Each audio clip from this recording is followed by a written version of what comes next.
let's begin formally then.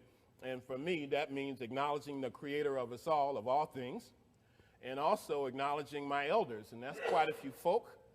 I'm 51. I think there are a few people who are a little older than 51. And so for those who are, do I have your permission to begin? Yes. All right? Formally, Ashe. And when we say Ashe, that just means, and so it is. That's an affirmation.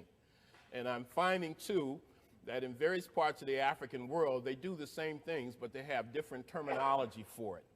For example, if I were to greet you, in the Egyptian context, we might say Hotep, which just means peace. But I just left East Africa, and if you say Hotep over there, most people won't know what you're talking about. They would say Jambo. Okay, in Ghana, it'll be something different, but all of that, I suppose, is a part of the cultural unity of African people. Now, I started something like this on the bus the other day, but I wasn't able to look at you, which is probably a good thing, because I think most of y'all were asleep anyway. If you weren't asleep at the beginning, you were asleep at the end. I'm told I'm a very good cure for insomnia. I should try to, package that, and I could make a lot of money, and then we could all have these trips for free. So let me summarize some of those things and also include some of the stuff that I didn't get a chance to tell you about. I'm not going to keep you too long, maybe about 45 minutes or so, and then we can have some discussion. I would imagine you all want to do some things before we pull out of here, and talk about some of the scholars who have been doing this kind of work, and also another important aspect, and this is the conversion of Moors into Christians, and also the dispersal of Moors into other parts of Europe. I think that's a very important chapter. Before we get started, let me just show you two photographs, and these are the principal books I'm going to be referring to. I think Sister Helen was asking me about this right here, and I think some of you all have probably seen this photograph. Have you seen this before? Yeah?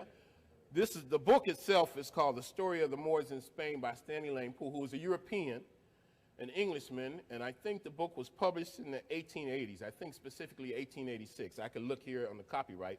This is a reprint. And one of the good things about utilizing European sources is that if you're an African, like I am, like we are, and you use, and you're talking about this kind of stuff, people will say it's just feel-good history. You Africans are just vindicationists. You're making up stuff that really didn't happen.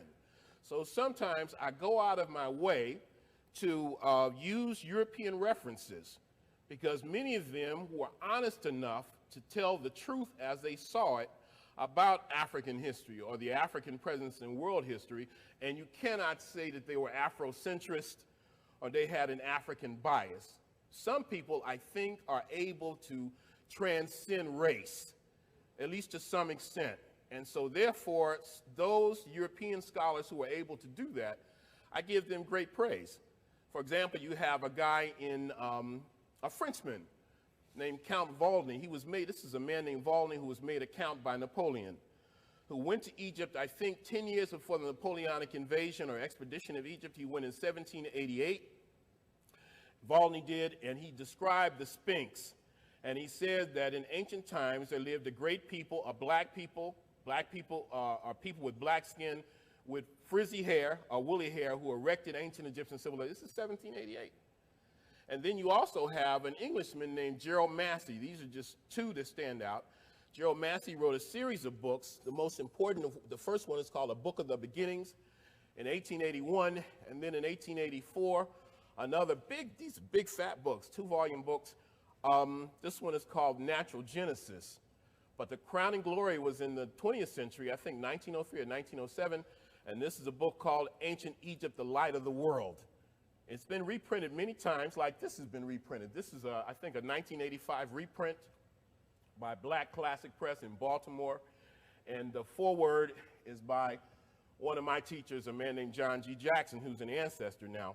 But in this book, Ancient Egypt, the Light of the World, which I think Black Classic Press also reprinted, Massey says, this is an expression that comes out of it, Africa the birthplace and Egypt the mouthpiece.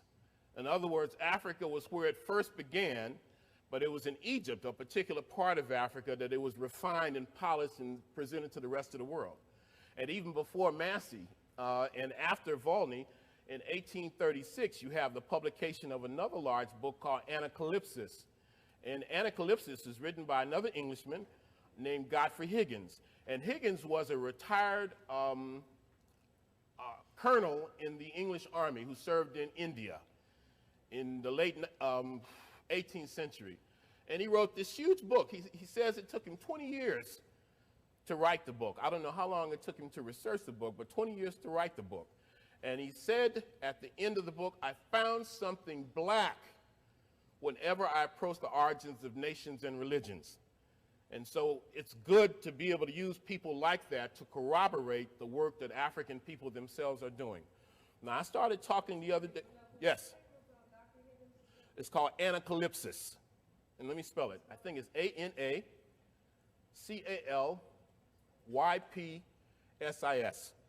And it has a long, long, long subtitle, too. Anacalypsis, the author is Godfrey Higgins. Now, we've heard a lot of different names. For example, sisters and brothers, we've heard the name Phoenician quite a lot, haven't we? Now, who are the Phoenicians? First of all, that's not what the people call themselves. We should be aware of that, we're aware of the fact that a lot of times the names we use are not for people, are not the names that the people themselves used. Ancient Americans didn't call themselves Indians. They didn't call themselves that. That name we know comes as a result, I must be a little nervous, y'all are making me nervous, comes as a result of Cristoforo Colombo, also known as Columbus, Christopher Colon, who got lost going to what he hoped would be India. And he tried to bamboozle the Spanish monarchs and claimed that it was India. In fact, he even had his sailors sign a document that said we had landed in India. And subsequently, the people have been called Indians. The Phoenicians are like that too. The word Phoenician comes from the Greeks. And it wasn't a nation, it was a chain of coastal cities in southern Syria and on the west coast of Lebanon. And I was very fortunate over the last year to go to both Syria and Lebanon and visit many of those Phoenician cities. You have a big one called Byblos. It's magnificent. It's right on the ocean. And Byblos is particularly important because that's where we get the word Bible. At least that's an argument that it's derived from Byblos. And I met some of the friendliest people in the world in that part of the country. One night I was looking for an internet cafe and I was lost. Coming from my hotel to the internet cafe. I knew that if I didn't touch a keyboard that night, I wasn't going to be able to function. I had to find this internet cafe. And so I'm wandering through this neighborhood and people are looking at me funny. And finally I asked somebody, do you know where an internet cafe was? And they thought I was looking for something to eat. So they directed me to a restaurant and somebody heard me and they said, oh, you want a cyber cafe? And I said, yeah. And they said, well, it's over there. So I started to walk in that direction and somebody ran out after me and took me by the arm and would not let me go and walked me that 4 or 5 blocks to the place. So I got there right across the street from the internet cafe. I saw it, I was about to go. He said, no, you come with me. And he made sure that he walked me to the door. I used the internet cafe and then they wouldn't charge me anything. Just very nice hospitality. This was in Byblos. You also have another one in ancient times, very powerful Phoenician city, and that one is called Sidon. But probably the most important one is called Tyre, T-Y-R-E. And the Phoenicians are important. The word Phoenician apparently is derived, it's based on the word, on the color purple. The Phoenicians were associated with the color purple, like a color of royalty. Maybe that's where the Romans got that from. At any rate, Tyre is a big city, and the reason the Phoenicians are important is because of 2 things. First, they are great sailors. They are the greatest sailors in ancient times. And so they sailed from Syria and Lebanon, and they landed all over Northwest Africa, in Southern Europe, in Spain, in France, but they went all the way to Cornwall in England. This is 3,000 years ago. And some people even say that they are responsible for the megalithic monument on the Salisbury Plain in England called Stonehenge, which I'm sure you've heard of. People say that the Phoenicians did that. But they also landed all over Northwest Africa. So they are great sailors. They established these colonies. They're great traders. but they are also credited with having introduced the alphabet. So Phoenicians go down in history for those two achievements. So all over this area, in Spain and North Africa, you will have Phoenician colonies or Phoenician settlements. For example, the biggest one is called Carthadas, K-H-A-R-T-H-A-D-D-A-S. And the Romans called that Carthage. The word Carthadas means the new town. And it was established by colonists from Tyre in 814 BC. They landed and they integrated with the black people in northern Africa, in Tunisia and Algeria, and they established a city-state that is in power for hundreds and hundreds of years. And of course, the greatest of Carthan families is called the Barca or Barca family, B-A-R-C-A. And it was one of the Barcas, the father of Hannibal, who founded the Spanish city of Barcelona. So this is very important. And Hannibal himself has African blood. I was going to show you a depiction of what we believe to be Hannibal from ancient times. And Hannibal is one of the greatest military geniuses of all time, a very bold man who, when he was 13 years old, swore undying hatred to the Roman Empire because the Romans were trying to wipe the Carthaginians out. You have Carthage in Africa, and then you have Rome in southern Europe. So you have this conflict, first with the Greeks, then with the Romans, to see who was going to exercise supremacy. And the Carthaginians were the Romans were determined to destroy the Carthaginians. So when Hannibal is 13, he declares undying hatred to the Roman Empire. And when he's 21 years old, he is elected democratically the commander-in-chief of the Carthaginian army, this 21-year-old kid, young man. And he says the best way to defeat the Romans is to go to Rome. Don't wait for them to come here. Let's go get them. And that establishes his fame. So he takes an army, an African army, Carthaginian and all kind of African mercenaries, including the people called the Moors, into Europe, into Spain, and they cross the Alps. And he has a large contingent of African war elephants. Most of those elephants were lost crossing the Alps, but he went all the way to the gates of Rome. And he destroyed one Roman army after the other. And the Romans were terrified. They thought the end was coming. But the Romans wore the Carthaginians down. And then you have a Roman general with the interesting name Scipio Africanus. Some people even think that Africa is named after this Roman, Scipio Africanus, but that's not the case. Africanus means conqueror of Africa. So the name Africa is already in the place. And he has a strategy similar to Hannibal. He says, we will never defeat the Carthaginians if we fight a defensive battle. Let's go to Africa. So they lead the Roman army into Africa, and then they do something else that we should be very familiar with. They divide and conquer. They separated the African contingent. For example, there's a group of Africans in the Carthaginian army called the Numidians. It's probably from the word Numidian that we derive the word nomad. And they divide them up. And so they no longer fight alongside the Carthaginians. Anyway, Carthage is ultimately defeated in 3 wars, and they're called the Punic Wars. And in the last one, the Romans said, we're going to get rid of the Carthaginians once and for all. And they burned Carthage I've been to Carthage. They burned Carthage to the ground. They say Carthage burned for 40 days and 40 nights before the fires went out. And then the Romans took plows and bullocks and sowed salt into the ground so no crops would ever grow there again. And finally, I think it's around 55 BC that one of the greatest of the Romans, somebody we've all heard of, Julius Caesar, goes to Carthage. He's on his way to give battle somewhere, because the Romans were always killing somebody. They go to give battle somewhere, and Caesar has a dream, a nightmare, and in the nightmare he's told Carthage must be rebuilt. And so Carthage is rebuilt, but it's built as a Roman city. So if you go to Carthage today in Tunisia, you only see a little bit of the original African city. Most of the rest is Roman. Now the Romans themselves. Can I ask you one question? Yes. You said that Hannibal was a part of the Barca family? Yes. And the Barca family, I don't know if it's pronounced Barca or Barca, these are some tough Africans.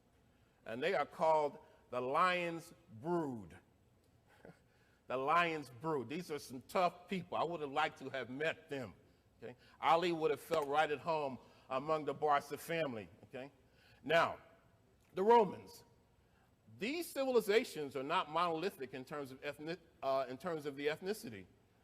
And by the 2nd century, you begin to have non-Romans or non-Italians who assumed very important positions, even before then, but particularly in the 1st and 2nd centuries AD, non-Romans, or traditionally non-Romans, begin to be very important. For example, you have 2 Spanish emperors, one named Hadrian and another named Trajan. And Trajan apparently was a very liberal man. In fact, Trajan's leading military commander was an African who was a Moor. And he was picked as Trajan's successor. But when Trajan died, you know, other people stepped in and prevented this African from taking his place. This is well documented in a book called Rome in Africa. It's an excellent book, Rome in Africa, by a woman named Susan Raven. It's a superb book, the best book on the subject I think that's ever been written. It's still in print. I think it was reprinted about 1995. You can get it. It costs you about $30 paperback. If you can get it and add it to your library, you won't regret it. What was the last name? Raven, like the bird, R-A-V-E-N. Thus quoth the raven, nevermore. Now I'm in a good mood. I love what I do. Does it come out? The passion that I have for it? It's like God has given us all something, and this is what I got. I may not be worth a damn in anything else, but as a historian, I'm not too bad, okay? Or so I think, a legend in my own mind, right? Now, the Romans and the African presence among the Romans. So after the Spanish emperors, it's the Africans part. And the most prominent African emperor, and I'm doing all this deliberately because all this we're going to be impacted upon if we haven't been already over the days to come. You have a brother named Septimius Severus. And I had this nice black painting of Septimius Severus, as far as I know, the only one in existence that has now disappeared. It was in a museum in East Germany. And then the wall came down and the unification took place and the painting cannot be found anymore. But I'm very fortunate not to have a black and white, or just a black and white, but a color reproduction of this painting. And it has this African, dark brown-skinned man with happy-to-be-nappy hair, good hair, right? And he's with his wife. Yeah, because I'm looking at it from my perspective. Why isn't this good hair, the little I got? And why isn't this fair skin? Why do we allow other people to define our reality for us? Dr. Wade Nobles, a brilliant psychologist in San Francisco, likes to say that the essence of power is the ability to define someone's reality and make them live according to that definition as though it is a definition of their own choosing. And that's what white people have done to us. They have defined our reality for us. So, for example, I'm troubled when I look at the media and I see the standards of beauty for African-American women being projected as Beyonce and Mariah Carey. Nothing wrong with Mariah Carey and Beyonce. But should that be the sole standard of beauty for African people? And if it is, what are the implications of that? What does that mean? Does that mean as a man, I'm going to go for the most light-skinned sister I can find with the most European features I can find? I love black folk from Snow to Crow and Bright to Night, but not everybody looks like those two women. All right. Can you spell Beyonce? Yeah. I know. Septimius is spelled S-E-P-T-I-M-I-U-S. And you can remember that if you think of the month of September. And he is born on April 11th, 146 AD in a place called Leptis Magna, Libya. And now Libya is opening up to tourism. And I hope that, I know you told me the brother is leading a tour there. I hope to be able to go there later this year or next. He's born in 146. He's born of a very prominent family. He becomes a senator. He becomes a general. And in 193, I don't know the exact date, but in 193 AD, he becomes emperor of Rome, right? And I don't know if he's the first African emperor, but he's the most prominent. And he's in power from 193 to 211. I think that's 18 years. And he's the last Roman emperor to die in bed for 100 years. After that, every Roman emperor for 100 years is assassinated, murdered by the Praetorian Guard, poisoned by his wife or somebody, okay? So that's his distinction. And he is a great builder. If you go to Rome, you will see in the Imperial Forum, the toughest building there is an arch, a triumphant arch of Septimius Severus. And he dies in England in 211. He is leading a military campaign in northern England, a city called York. Last night, I watched part of this movie, Braveheart, for about the 300th time. I think I was born in Scotland in another lifetime. I'm into, the bagpipe is my favorite instrument. Okay? You see why I spend a lot of time by myself, right? Now, Septimius Severus goes, and the reason I mentioned Braveheart is because they have a big battle in York in northern England. York is like between England and Scotland. So Septimius Severus went up there leading a Roman military campaign, and that's where he died. But before he died, he fathered two sons who succeeded him. One is named Geta, G-E-T-A, who is murdered by his brother, the more famous brother, Caracalla. And that's not the actual name, but that's what he is known as, Caracalla, C-A-R-A-C-A-L-L-A. And the images of Caracalla I've never seen a color painting of him, but I've seen a lot of statues of him. And he always had knotty hair, like really nappy hair. Like he would have had a hard time getting a pick through there, right? And he is always described as ugly. And apparently he was very cruel. But he is the successor of his daddy, who was born in Africa. His mother is from Syria. His mother's name is Julia Domna, D-O-M-N-A. And the reason I put emphasis on Caracalla is because when we go back to Morocco on the way to Casablanca, we're going to stop in a Roman city called Volubilis. And in Volubilis, you have an arch, not as impressive as the one Septimius Severus had erected in Rome, but an arch of Caracalla. Because one of the things that Caracalla did is he gave Roman citizenship to many people in the provinces. And this was a big thing. With Roman citizenship, you could climb to very high positions. And so the people of Volubilis were so happy because of that they erected an arch in honor of Caracalla. And I'll show it to you when we get there. You have, and then you have the last representative of the what's called the Severan dynasty. His name is Alexander Severus. Now, I know there's some discussion, I don't know if it's been confirmed, about a possible dessert club trip to Italy next year. And if it happens, Rome has to be the center of that. And in the National Museum, you have a whole room that's just devoted to the Severan dynasty.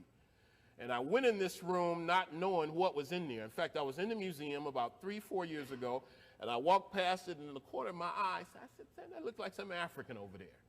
And I went in the room, and sure enough, I saw all these African statues. And the most African one of all is a man named Alexander Severus, who is the grandson of Septimius.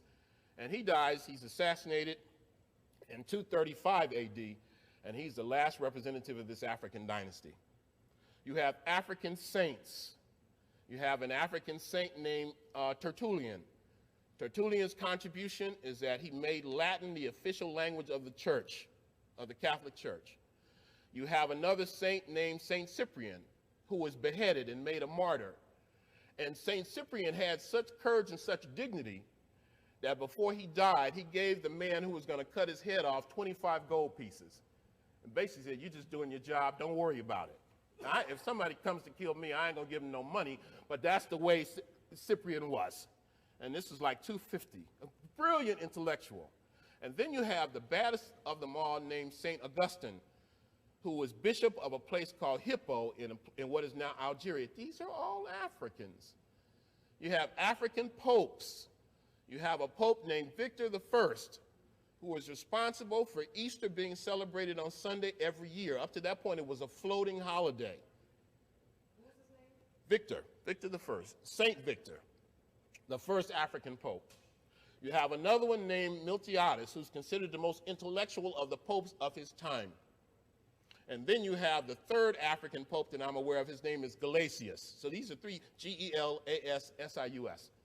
So these are three African popes. At one time, and this is a historical fact that nobody can refute. In fact, there are books written about this. There's a book called, for example, Septimius Severus, the African Emperor of Rome, by a man named Anthony Burley, B-I-R-L-E-Y. And all the information is right there. It's a white man. Writes this big fat book, and he calls it the African Emperor of Rome. So the information is there. At one time, you have an African emperor, Septimius Severus. You have an African pope, Victor I, and you have the leading theologian in the Roman world, Tertullian, all at the same time. Now imagine that. That's inconceivable today.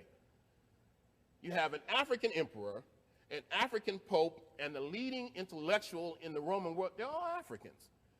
It was Rome who produced the African Terence Afar, the man who said, I am a man, and therefore nothing human is alien to me. That sounds like African humanity to me. That sounds like something a brother would say. That I am a human being, and therefore nothing human is really foreign to me. And then, as I pointed out, by the 2nd century AD, you have 1/3 of all the members in Africa. So that's Rome. So we've covered Phoenicia, we've covered Rome. Briefly, Africans in the Arab world, before we get to the Moors. You have a book that we reference in this book, and this is the most important book on the subject that has ever been written, certainly in English. This book is called The Golden Age of the Moor, and it's written by my principal teacher, a man named Ivan van Sertima. Van Sertima is from Guyana in South America, and I met Ivan for the first time in 1981. And I started working with him in 1982, and he produced about 12 volumes like this. African Presence in Europe, African Presence in Ancient America, the Great African Thinkers, Blacks in Science, which everybody should have, and this one right here. And I was able to work with Ivan on all of these books. In fact, my chapter in here is the first chapter in the book, and it's the longest chapter in the book. And Ivan thinks it's the best chapter in the book, okay? I ain't gonna say anything, but that's what Ivan said, right? And we make mention in this book of a man named Al-Jahiz, A-L-J-A-H-I-Z. And Al-Jahiz, don't worry, Gary, you got it. I like your enthusiasm. Restrain yourself. Al-Jahiz writes a book called The Book of the Glory of the Blacks Over the Whites. Some people translated the book of the superiority of the blacks over the whites. This is written in the 9th century. Al-Jahiz is a black man. That's not his actual name. The name Al-Jahiz means big eyes, or both. Apparently this brother had really big eyes that were very prominent, so he had this nickname. Apparently the Arabs were good for giving black folk nicknames. For example, the greatest musician in the world at that time, they called the Blackbird. And this brother was remarkable. He introduced innovations in clothing, told people they should change their clothes from time to time, is credited with toothpaste and deodorant. And he was the greatest musician of his day. He was so good that when he came to a city to perform, the mayor and all the leading dignitaries of the city would come out and stand on the side of the road to greet him when he came into the city. Tough African. So you have Al-Jahiz, and Al-Jahiz is born in southern Iraq, a place called Basra, B-A-S-R-A, in the 9th century. And he's considered one of the greatest scholars of his day. He wrote 40 books or something like that on all kinds of subjects. And he lived to be about 90 years old. And he died, according to the story, he had a huge library. And this reminds me of myself in some ways.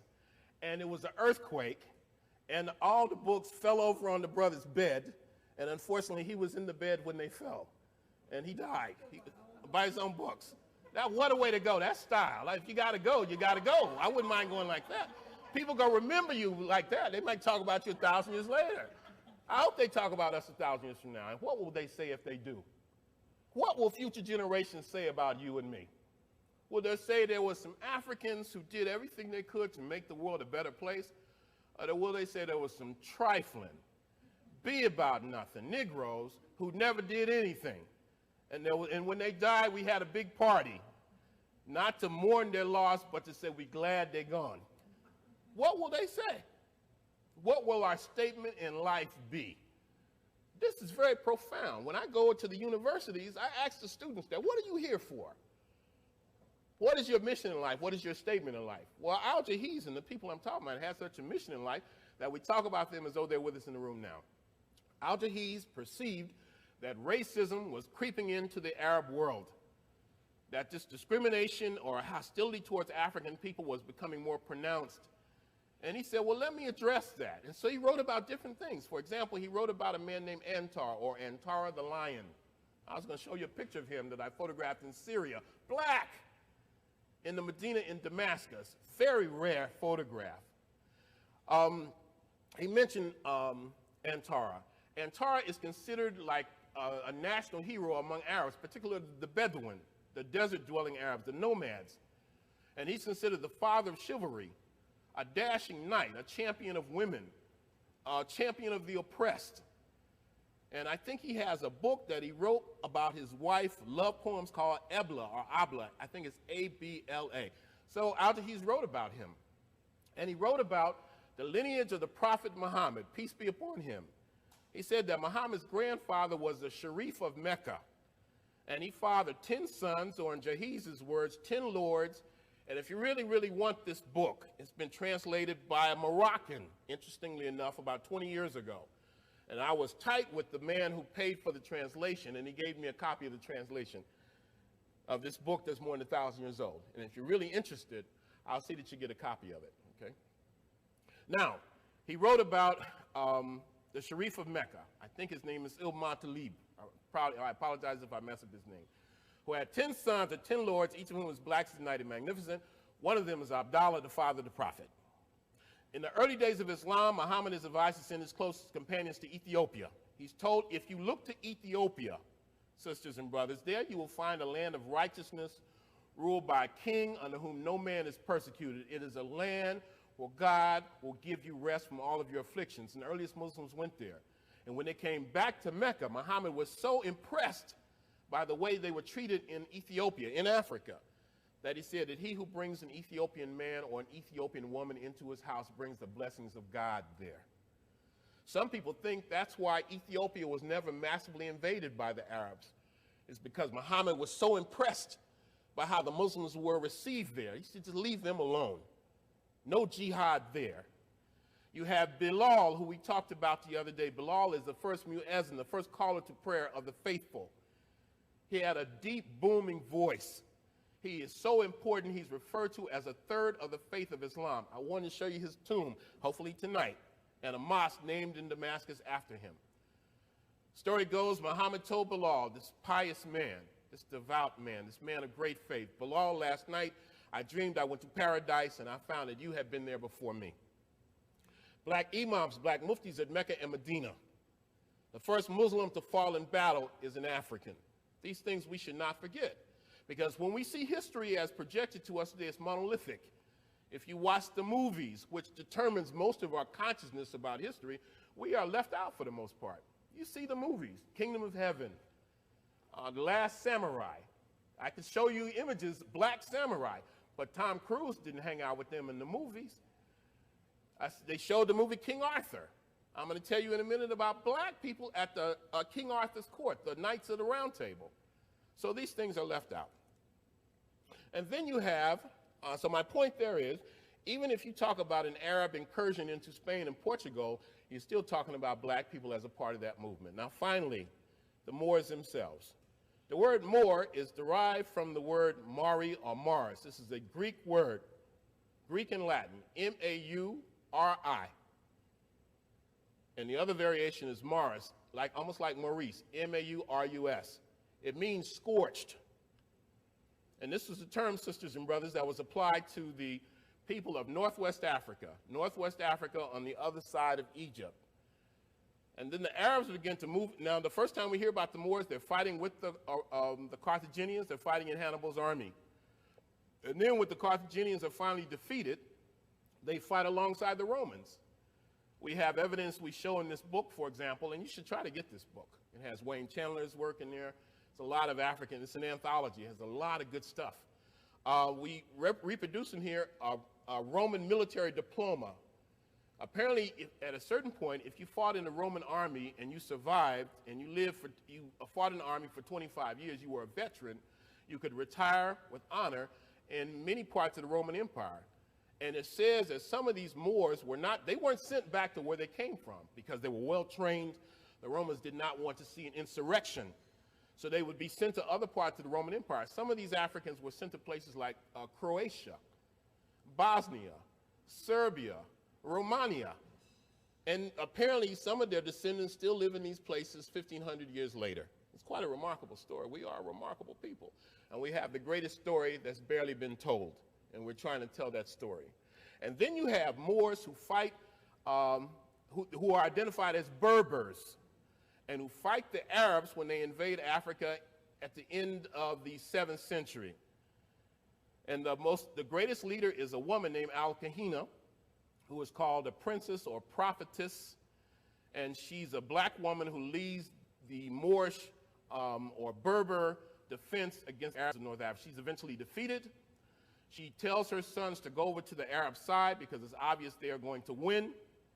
And these people become a part of the movement that goes from North Africa into Spain. The first movement is in 710. It's led by a man named Tarif, T-A-R-I-F. Tarifa is named after him. And Tarif leads 400 Moors or Berbers to beat these guys. And so in 711, another group is led by a man named Tariq, who was an African governor, and his commander-in-chief is a man named Musa, who is an Arab. I don't know if he's black or white, I don't know. It may not even be important in this context. But they lead 10 to 20,000, mostly Berber or Moorish soldiers, and a few Arabs into Spain. And they fight and defeat a Visigothic army led by a man named Roderick in 711. You all still with me? Most of y'all anyway. Now let me read this brief quote. I think this is good stuff. And this is a paragraph from the book. In 711, with a Berber or Moorish expeditionary force and a small number of Arab translators and propagandists, some say 300, Tariq crossed the straits and disembarked near a rocky promontory from which this day has borne his name, Jabal Tariq, or Tariq's Mountain, which we call Gibraltar. In August 711, he won a decisive victory over the Visigoth army. It was during the conflict that Roderick, the last Visigoth king, was killed. On the eve of the battle, Tariq is alleged to have aroused his troops with the following words, and I quote, "My brethren, or my brothers, the enemy is before you, the sea is behind you. Where would you run to? Follow your general. I am resolved either to lose my life or to trample on the prostrate king of the Romans." And they wiped the Visigoths out. The Africans won that battle, and Roderick himself was killed.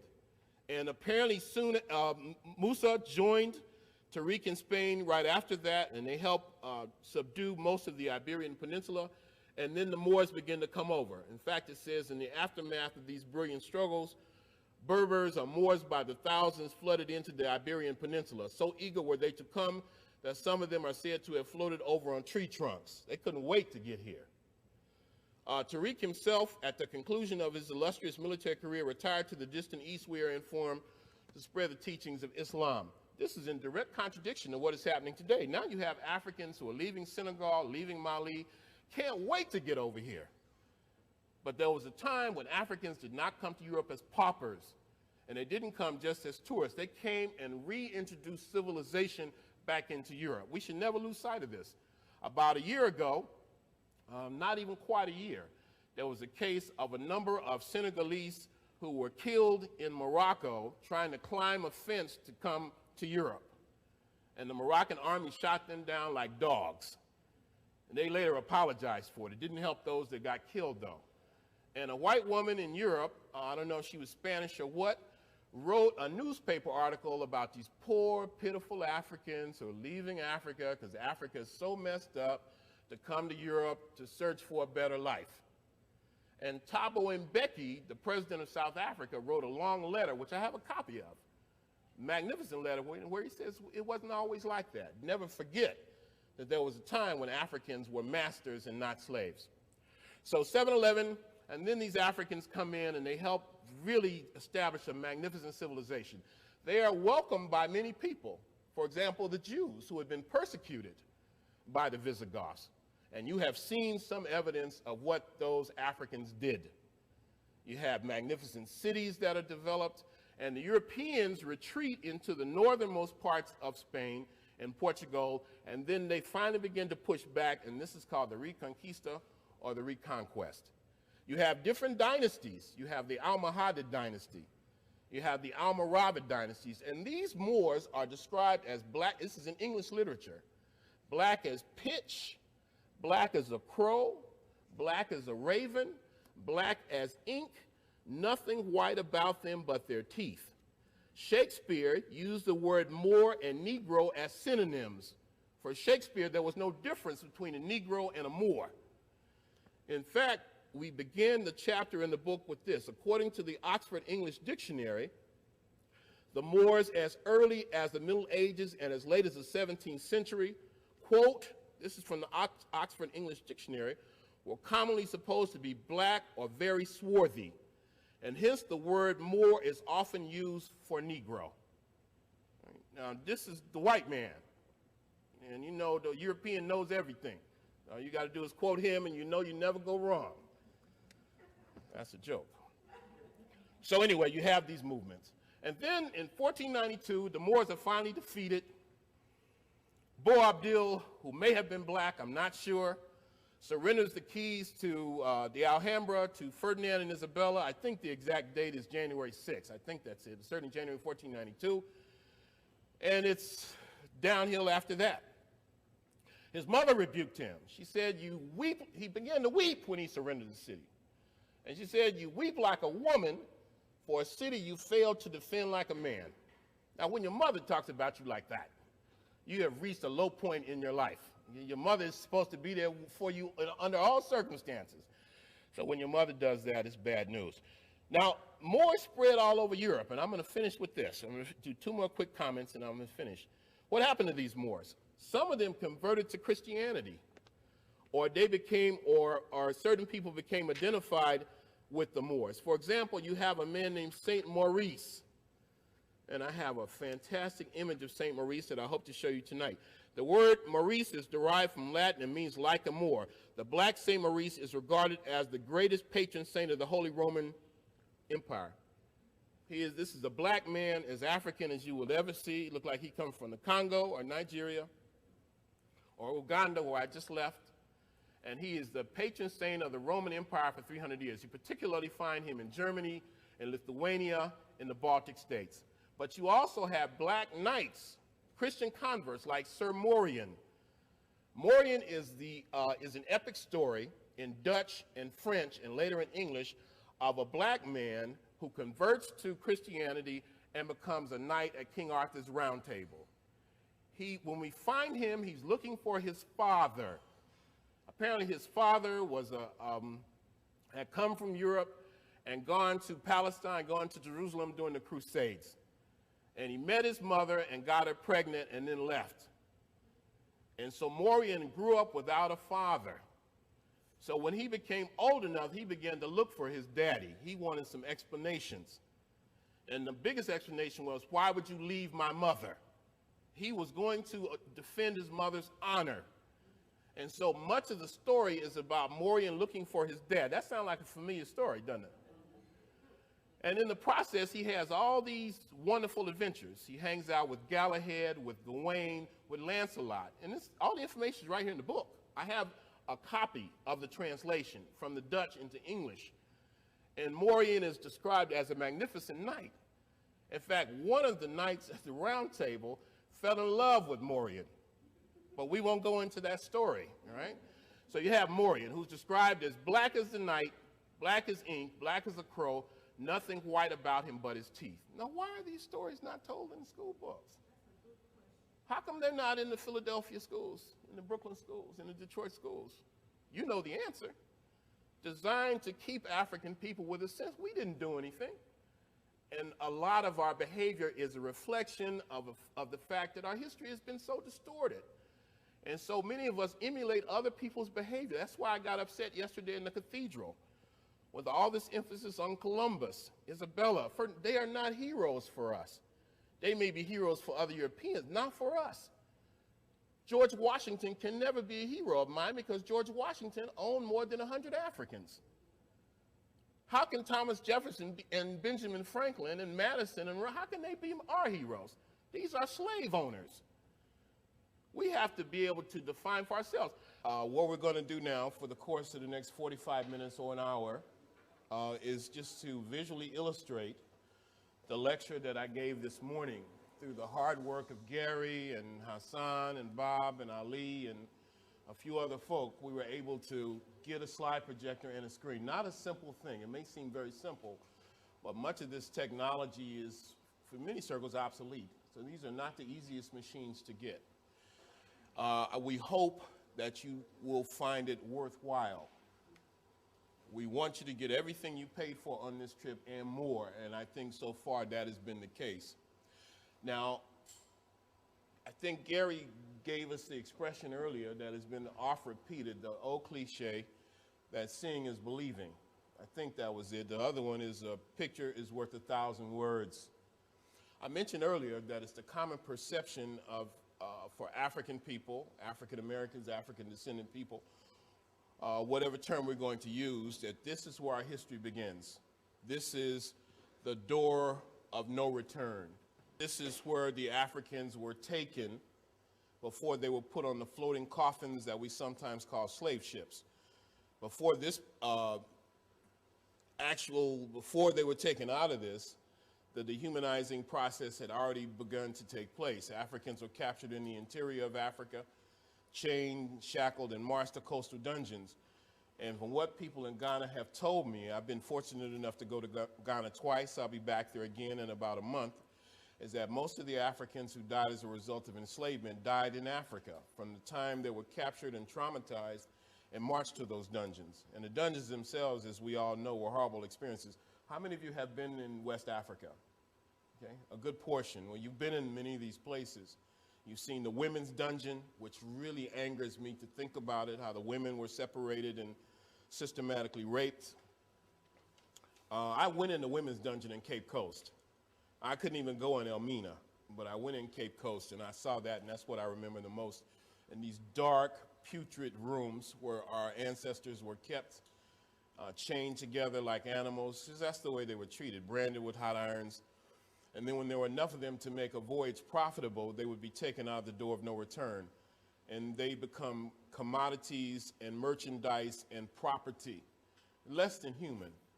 I'm always struck, too, by the fact that in all of these that I've been to, I think I've been to 3 or 4, including Ouida in Benin, there's always a church right in the middle of the dungeon. These Africans didn't want to go. They went kicking and screaming, and in many cases, we are told that they put dirt in their mouths to take Africa with them. We were taken from Africa, but we took Africa with us. And we say we're not African because we're born in Africa. We say we're African because Africa is born in us, whether we like it or not. So we might as well get comfortable with it because it's not going to go away. And those Africans were taken to Trinidad and Jamaica and Virginia and Haiti and the Dominican Republic and Brazil and even Canada in some cases, all throughout the Western Hemisphere. But our history doesn't start there, and it doesn't start here. This is in Suriname in South America. This is actually reproduced in a museum in Curacao in the Caribbean. And the idea was to create examples, to create fear, to prevent rebellion, to prevent insurrection. Sometimes they would take a strong African man and then make all the other Africans bear witness and maybe take a knife, tie him up and cut him from his throat to his groin, tearing out his heart, his liver, his intestines, chopping them into little pieces, and making the other enslaved Africans eat a piece. Remember, I used the word enslaved as opposed to slaves. Slaves didn't come from Africa. Africans were taken from Africa and enslaved. And it's not just a matter of semantics or linguistics. It makes a profound difference in terms of how we perceive ourselves and how the world perceives us. And then you have a process, at least in South America, this again is in Suriname, a Dutch colony, South America. I think most of us, when we think of South America and African people, we think of Brazil for the most part, a Portuguese country. But there are tens of millions of Africans in Venezuela, in Bolivia, in Peru, in Colombia, in Ecuador. in Paraguay and Uruguay, and even Argentina. Do you know it was in the slums of Argentina that African people invented the now famous dance called the tango? So Africans are taken to all of these places, but this is in Suriname, and this is a process called assing or arsing, A-R-S-I-N-G. I guess it's just the way the Dutch would have spelled it. And the idea was to humiliate and to instill fear. And so they would take a woman and tie her up, humiliate her, strip her in front of all these African people, and then fill her body with gunpowder and blow her up in front of nursing mothers in many cases. This is our legacy too. Not all of our history is about building those pyramids on the Giza Plateau. And these are things the Jews say never forget. I say always remember, so that it does not happen again. But again, our history doesn't begin there. Our history begins more like this right here. This is an image of an African goddess in Europe. This is 30,000 years old. It's 4 inches high. It's made of soapstone. I've actually seen the piece personally. This is in the Natural History Museum in Vienna, Austria. Vienna is a very interesting place. Lots of museums. In fact, in one day in Vienna 2 years ago, I visited 8 museums. I walked, as a matter of fact, to most of these places. You would have been proud, okay? This is regarded as the oldest human figurine in Europe. And we can compare that with the hair and the hips to these African women in Southern Africa right now. These are the Nama. I hope that doesn't embarrass you. But I was with groups of Africans just like this in South Africa and Namibia about a month ago. Remember now, I've now been in 11 countries in the last 6 weeks. I've been in the United States, obviously, in Southern Africa and East Africa and Central Africa, Northwest Africa, now Spain and also France. And I'm in the middle of a 16-country tour that will be completed, God willing, in the first week of September. And it was Africans like these that represent the first human beings on the planet that wandered into Europe. So even when we're talking about the Moors, let us not forget that there are migrations and movements of African people that precede the Moors into Europe by 30,000 years. The first people in Europe are African people. African people are the Aboriginal people on the planet. Humanity begins in Africa. Let us not forget that. And civilization begins in Africa, and then that is spread all over the world. It doesn't start with enslavement. It doesn't start with colonization. And then there's another movement, too, that we have not really talked about. I say that history is the movements of people, and if you want to understand how and why African people are scattered in the far corners of the earth, you have to understand these migrations. First, humanity is born in Africa. These Africans are the first people, obviously, to domesticate fire, to build a house, to wear shoes, to chart the stars in the heavens, to practice religion, spirituality, to play music, to count, to bury the dead, on and on and on. I think I mentioned to you the other day that I actually went to a place in Swaziland in Southern Africa about a month ago called the Lion's Cavern, and this is where the first mining in the world took place. 43,000 years ago, African people called San, S-A-N, you may call them Bushmen, are actually mining for iron ore and a cosmetic called hematite. Now, then you have the role of African people in classical civilizations all over the world. Then you have the enslavement period, and Africans are taken into Asia, because there's the Indian Ocean slave trade too, just like you have a transatlantic, and then Africans are also taken out of North Africa into Western Asia. But you have a fourth migration that in many ways is more tragic than even the first three, at least the enslavement part. And these are Africans in the last 30, 40 years who are leaving Africa, going to other parts of the world in search of what they perceive as a better way of life. I've been very blessed to travel probably more than most people ever will. And I go to a lot of places that a lot of African people don't even think about going. I've been in the last year in places like Bangkok and Istanbul and Athens and Damascus and Perth and Melbourne and lots of places, and I always find minute quantities of African people in Madrid and Granada and Sevilla, etc. These are Africans who have left Africa because of the impoverishment of African people. That's a great tragedy. Africa is the wealthiest continent in the world. Peter Tosh, our brother from Jamaica, used to say Africa is the richest place with the poorest race oh my, what a disgrace. Africans go into Senegal, from Senegal and Mali, they go through Morocco if they can, and they try to come here in Malta, in France. And that's something that we haven't talked about. Because if you look around parts of Spain, you will find small groups of Senegalese here in particular, who are more or less like refugees, paupers. And so that's something that perhaps can be discussed at another time. Now, these are Canaanites. And the Phoenicians are a coastal branch of the Canaanites. Remember, Canaan land is in the coastal periphery of Lebanon. Lebanon is in Southwest Asia, what a lot of people call the Middle East, and what some of my Hebrew Israelite friends like to call Northeast Africa. And this is a depiction of a Canaanite king and queen with an Egyptian, with an African doctor. This is about 3,000 years old. I do not recall the origins of this photo.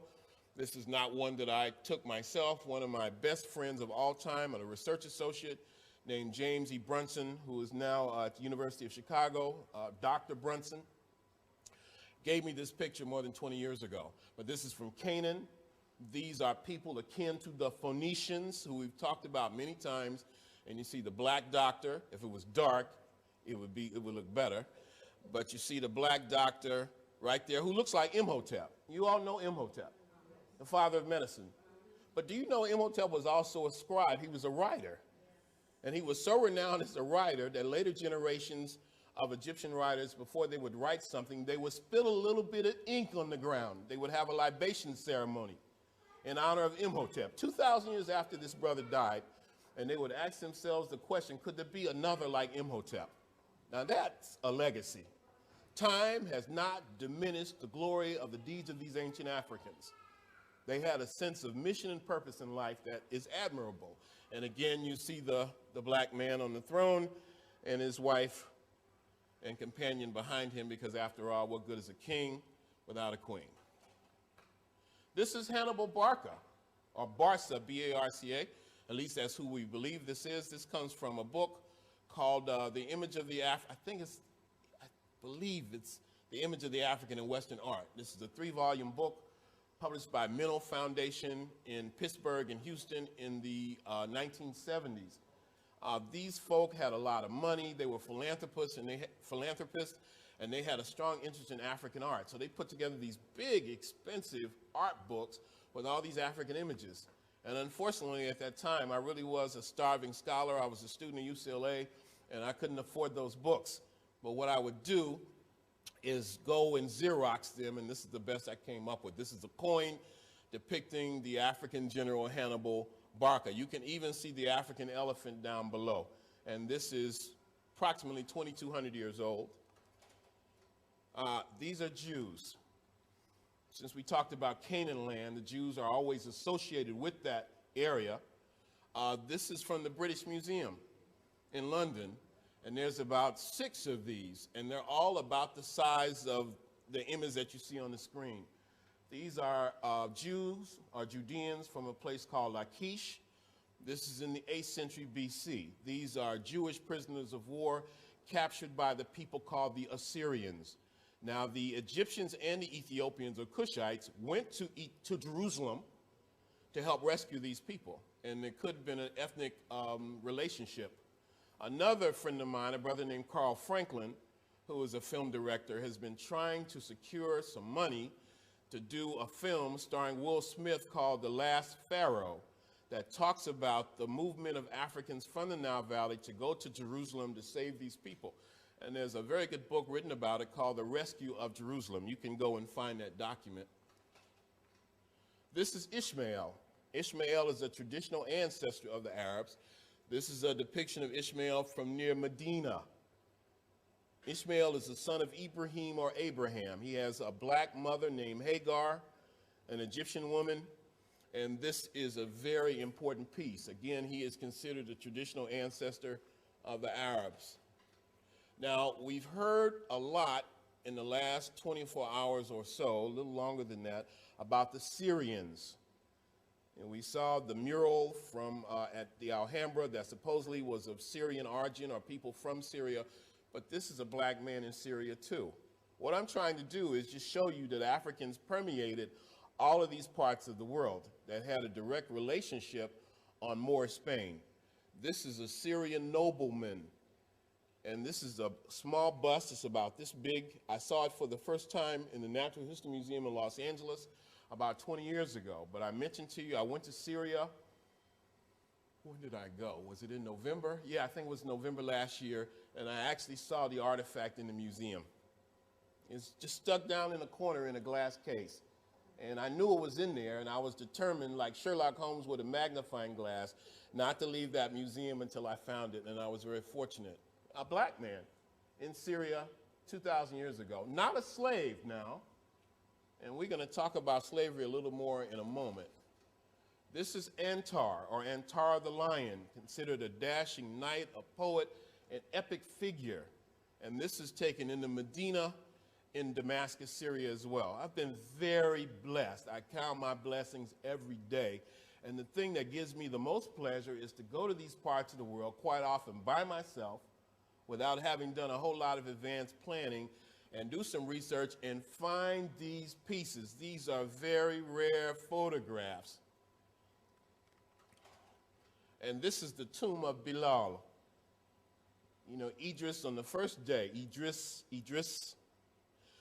took us to the Hassan II Mosque, right, in Casablanca. And he talked about the minaret, this magnificent building with the minaret where the muezzin would go and call the faithful to prayer.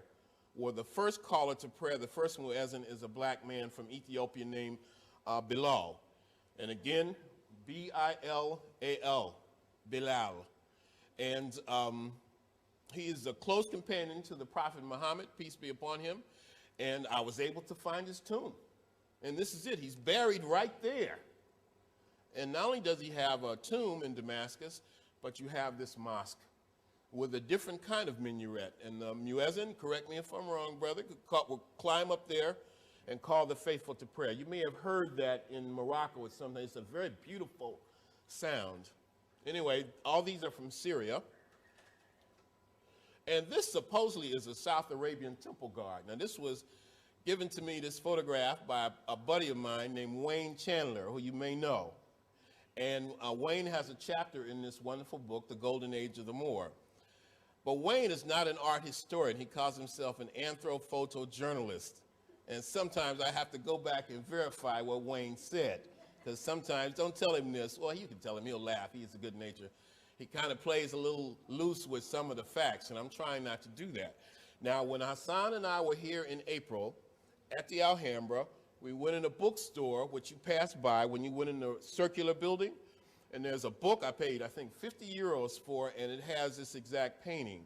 And actually, he's referred to as a Nubian temple guard, and this is a painting done by a fellow named Ludwig Deutsch in the 1890s. But this is a magnificent piece, is it not?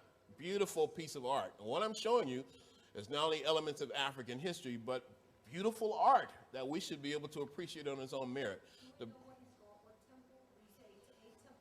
A temple guard. Yeah, it's just a painting. It's not an actual portrait. It's not a historical piece. But when I think of the Moors in antiquity, this is the image that I think of right here. He certainly fits the description. He's got looks like a pistol. He's got a dagger. I don't know what that is he's holding in his hand, but it looks like he could hit you in the head with it. And I know the ladies like this picture. Usually when I show this, especially if it's dark, I hear people say, ooh.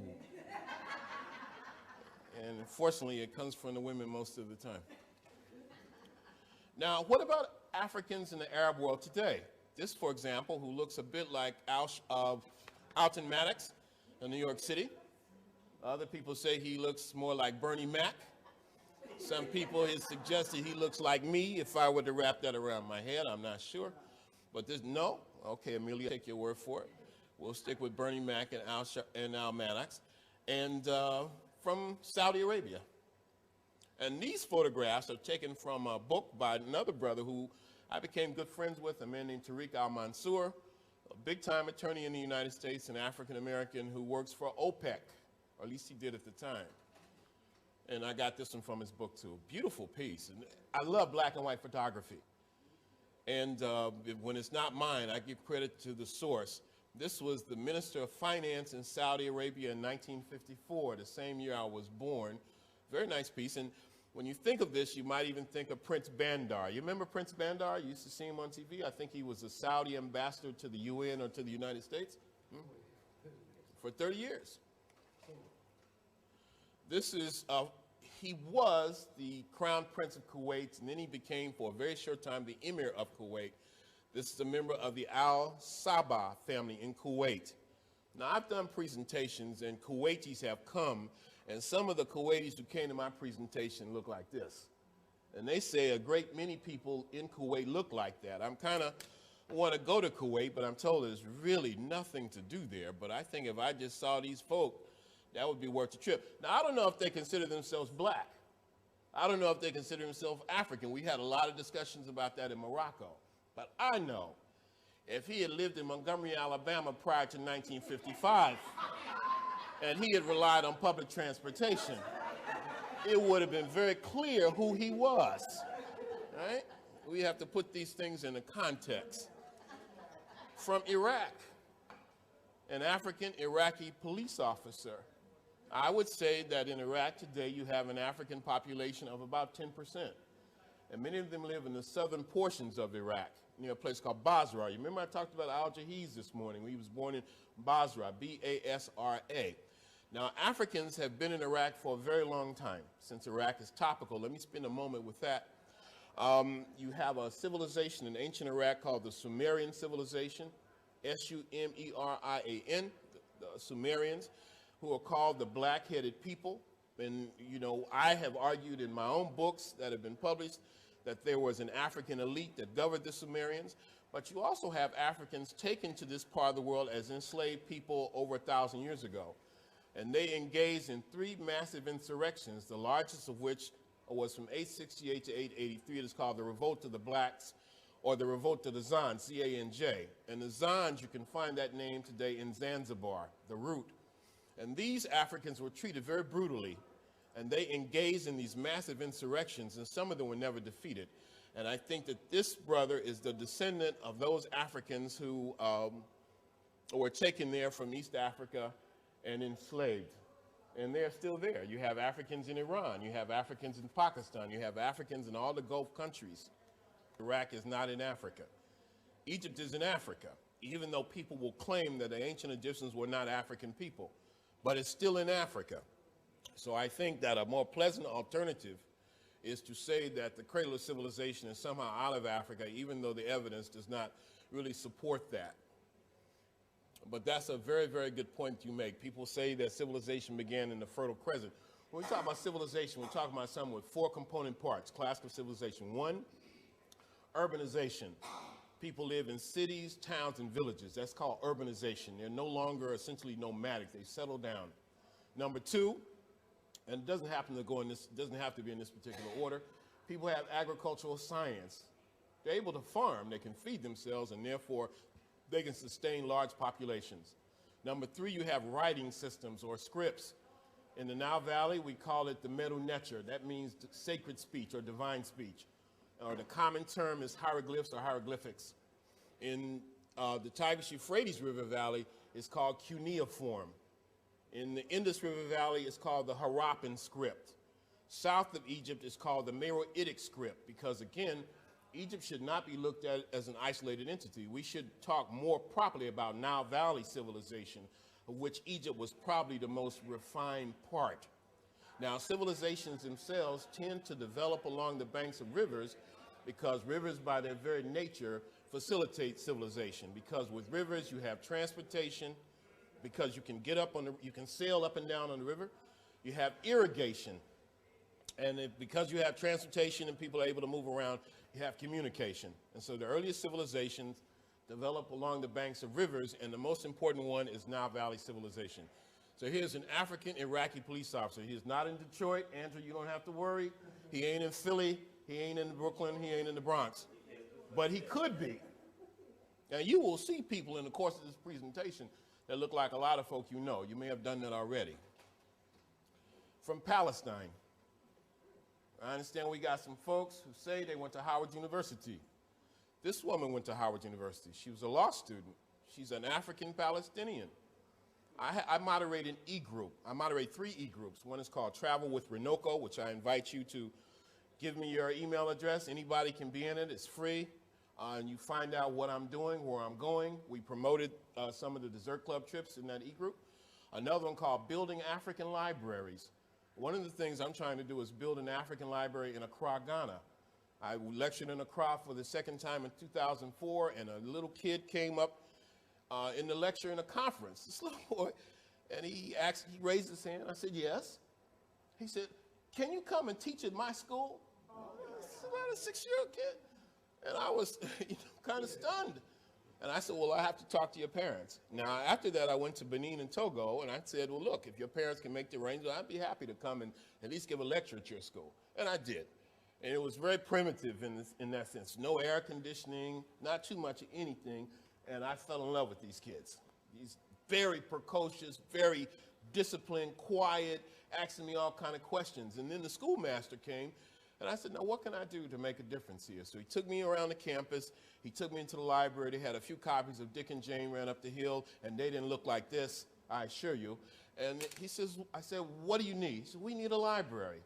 And so I pledged to work with some other people to put books in that library. Now, 2 years later, we've collected about 1,400 books, textbooks, encyclopedias, Chancellor Williams, Naim Akbar, Jawanda Kunjufa, you name it. The problem is sending it over there. We've accumulated about $2,000, but shipping stuff to Africa, as you know, is no joke. And so if you want to be a part of that, you can. But the other e-group is called the Global African Presence, and we had an African Palestinian in that group. That's fascinating to me. When I go to Morocco and see these African people, and when you all leave, I'm going into the south, Marrakesh, I'm excited about that.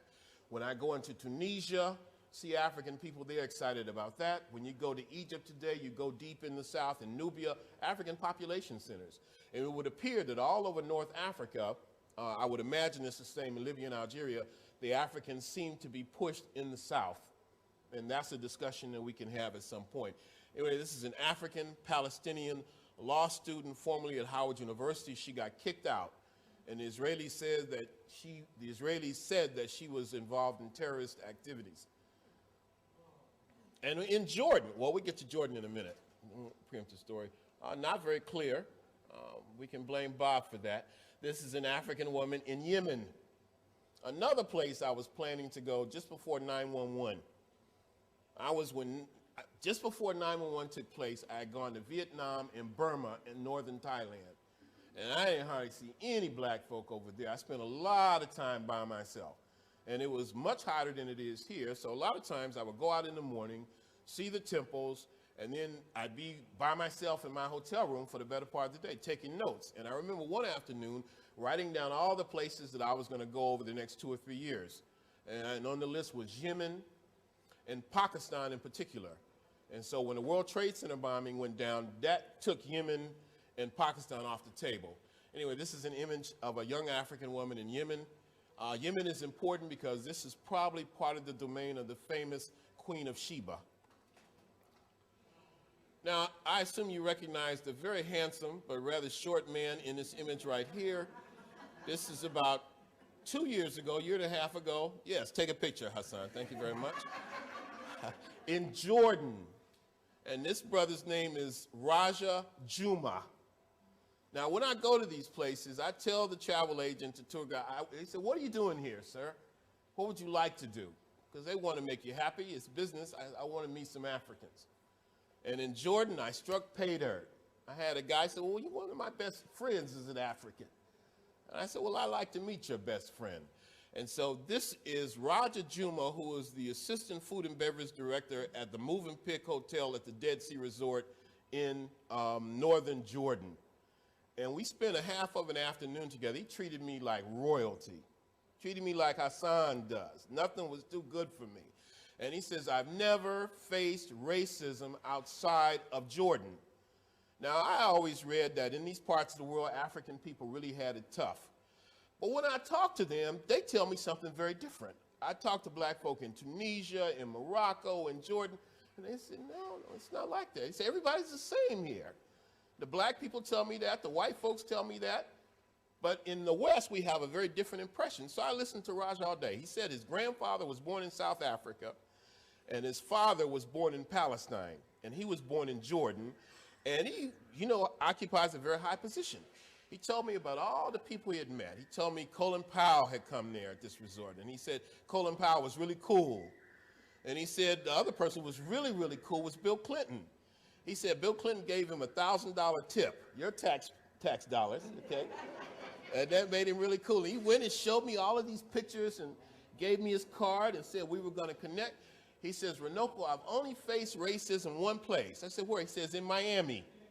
He said he went to the United States twice, and he says Miami is the only place he's ever been called a nigger. In Miami, not Jordan. Jordan, I saw Africans all over the place, and I had a wonderful time, and that's why I'm taking a group there, hopefully in October. Now, this is a black Bedouin child in Jordan also. And I don't know if he would think of himself as black or not. This is how I met him. I'm in a place called Petra, considered one of the wonders of the world. And Petra is a huge place. Now, I walked from my hotel. You thought yesterday was an ordeal. I walked from my hotel to the entrance. That took about an hour and a half right there. Straight walk, flat. And you go through this gorge, and then you enter into this area called Petra, an ancient cemetery mausoleum combined into one, and it's huge. And everybody kept saying, excuse me, sir, what you need to see is the monastery. And I said, where's that? This is over there on that hill. So I walked about another 3 or 4 miles, still in pretty good shape. No, I don't look like it, but I was humping, and I got there. And people said, do you want to ride a camel? I said, no. You want to ride a donkey? You want to ride a mule? No, I can handle it. So I get up there, and I said, well, how many steps is to the monastery? They said, about 1,000. I said, that ain't too bad. I walked about 10 steps, and I said, well, maybe. And so I saw this black kid, and I like to recycle black dollars, as you know. And he says, sir, or something to that effect, I'll take you up there. So we agreed on a price, I think 10 Jordanian dinars. And I rode on this little white donkey, which is about this high. It was one of the worst decisions I ever made in my life. The donkey swayed to and fro. We got to the edge of the cliff, and I was praying. You know, you'd be surprised how religious you can get under certain circumstances. And I would look over, and then I would lean back this way. And I wanted to get off the donkey, but I was afraid if I got off, just the movement was going to cause me to go over to that cliff. Somebody said that I looked just like his father. That kid was mad. He said, no. And I don't think it was a personal thing. I think his idea that his father would be a black man like me was something that he was not prepared to contemplate. Maybe I'm misreading it, but we have a tendency to do that. We are products of our environment, are we not? And it's very difficult to divorce ourselves from the environment that we grew up in. And America is such a racist, polarized society that we bring those attitudes with us all over the world. And sometimes it doesn't necessarily correspond. Anyway, I got to the monastery, and it was worth it. But I walked back down. But when I got to the bottom, I would have taken a camel, a mule, a cockroach. If they had said, it'll give me, my legs were like rubber. I couldn't make it. Anyway, that's Jordan. I shouldn't tell you that because I want some of y'all to go on the trip. Where was that, sir? Petra. Now, here's an interesting piece right here. We talk about Africans, we talk about slavery. This is a photograph, a painting that I saw for the first time in the National Gallery in Edinburgh, Scotland, of all places. I always wanted to go to Scotland. I was telling you about Braveheart this morning and Rob Roy. I'd be identifying with Mel Gibson on the horse and all the stuff painted on his face. I said, oh, I must have been there in a previous lifetime.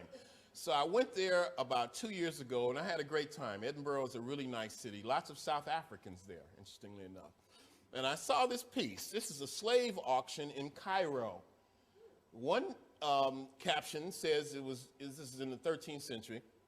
Another one says it's much later than that. Now, what do you have here? You see white women being sold into slavery. You see a white man buying the slaves and an African who was the auctioneer. Now, that's a very different perspective on history.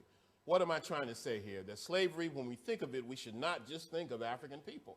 All people have been enslaved at one time or another. The word slave is rooted in the word Slav, not Africa. This is an interesting one.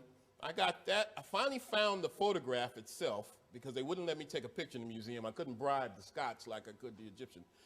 They didn't, I pulled out a 5 and they said, sir, there's no photography allowed. They put the camera up if you want to keep it. I said, all right. But I found it in a book in Istanbul. I think it was Istanbul, somewhere in Turkey. And this is from the Topkapi Palace in Istanbul. Now, I'm showing you images now of the African presence in the Muslim world or Islamic world. What is it accurate to say? Islamic world or Muslim world? Islamic world. This is in the Ottoman Empire in Turkey. There's the Ottoman Sultan, and you can see those black figures on top there. This is one of the chiefs of the black eunuchs. In the Ottoman Empire, they would castrate young boys, black and white. And it is said that 80% of these boys would die as a result. They would bleed to death. And then for whatever reason, they would be segregated. And the black eunuchs became much more powerful than the white eunuchs. And the chief of the black eunuchs became the 4th most powerful person in the Ottoman Empire. He's the only person that had access to the Sultan 24/7. And it is said when they retired, they lived a golden existence in Cairo. So these are all African Muslims during the same time as Moorish Spain. An African Muslim in India, a CD Lord. And that's a specialty of mine. I'm supposed to be, I've been called at least, the world's leading authority on the African presence in Asia. I have 3 books on this subject now, actually 4, including one that's just come out in French called 100,000-Year History of the African Presence in Asia, my first foreign language book. And this is one of the photos that we use in the book. Not like CD, it's spelled S-I-D-D-I-S, CDs. These people remember Africa, and they say we would go back if they could. I've done interviews with them or seen interviews, and they have a clear consciousness of their African identity. And by the way, Pakistan, they're called Shidis. In India, they're called Siddhis, and in Sri Lanka, they're called Kafirs. But it's the same group, and they represent Africans who were enslaved, converted to Islam, and won their freedom. The head of the Siddhis was known as the Admiral of the Indian Ocean during Mughal times. The Mughals are kind of the cousins of the Mongols, and they received an annual stipend of 300,000 rupees every year. So they were well treated, and they were warriors. And they would guard the ships of Muslim pilgrims going from India to Mecca and Medina, because otherwise pirates would molest those ships. And Ibn Battuta, who is from Morocco, from Tangier, by the way, where we'll be going tomorrow, said he went to India. He's a great traveler in the 14th century. And he said in his own works, if one Sidi was on the ship and word got out, no pirate will come near that ship. And their communities can still be found scattered over India right now, and Pakistan as well. Mansa Musa, Sultan of the mighty Mali Empire in medieval Africa, an African Muslim at the same time as Moorish Spain. He went on the Hajj to Mecca, and he apparently distributed so much gold that the worth of gold was devalued for a long time. This is Mali. Mali we know about from the fabled city of Timbuktu. A black woman in Mali today, African Muslim, an African woman in Niger today, an African Muslim. Before we get to the Moors, let me just show you one more quick chapter from ancient Rome. We talked about Rome. This is an African in ancient Rome. This is my own photograph. This is in the Antiquities Museum in Berlin. This is supposed to be in there, but it's not. This is the best image I've seen so far of Septimius Severus, the powerful African emperor of Rome. There he is, the brown-skinned black man there, born in Leptis Magnus, Libya, April 11th, I think, 146 AD. There's his Syrian wife, Julia Domna, and there are his 2 sons, Caracalla and Geta. Geta's face has been wiped out, and his brother Caracalla is responsible for that. Well, they had these divisions within the family. Only one person was going to be the emperor, and Caracalla wasn't putting it up for a vote. Okay? So simple mathematics, 1 minus 2 equals 1. I guess that's the way it works. I never was good in math. I was good in history. This is the Arch of Septimius Severus in the Imperial Forum in Rome, the most splendid structure in the Imperial Forum. And when you go to Volubilis, you will see a smaller arch after his son Caracalla, who you will see right here. And the arch was commemorated to Caracalla because he gave Roman citizenship to the people in that part of Morocco. When you look at the curly hair, you can see the African imprint is there. His father may not have had the best choice in women, but the African imprint is there. I know his father is born in Africa, and his father is always described as an African. He's described as black in Roman literature. And so I suppose the hair that you see here on the face and the beard is a part of that African character. That looks like a brother to me. But I'll let you be the judge. This is one of the African popes. This is Saint Miltiades. He's the second. Saint Victor is the first. Miltiades is the second one. This is taken from the works of an esteemed African ancestor named Dr. Edward Scobie from Dominica. This is an African from Imperial Rome. And this is in my book, by the way. It's another plug for my book, which is not too late to buy. That photograph is in there. Now, this is a very interesting piece right here. I spoke at a big conference, well, not such a big conference, a small conference that was supposed to be big in Berlin in October. And I said, okay, I'll go. I was in Paris anyway, and I wanted to go back to Berlin because Berlin has magnificent museums, and I'm a museum fanatic. First thing I usually do when I go anywhere is go to the museum. And so this is from a place called Naples. This is in the Archaeological Museum in Naples in southern Italy. And I had seen it in books before, but they had a special exhibit. This artifact was on loan at a place called the Pergamon Museum in Berlin. That's Hercules. Oh, really? This is like 2,000 years old. This is Hercules.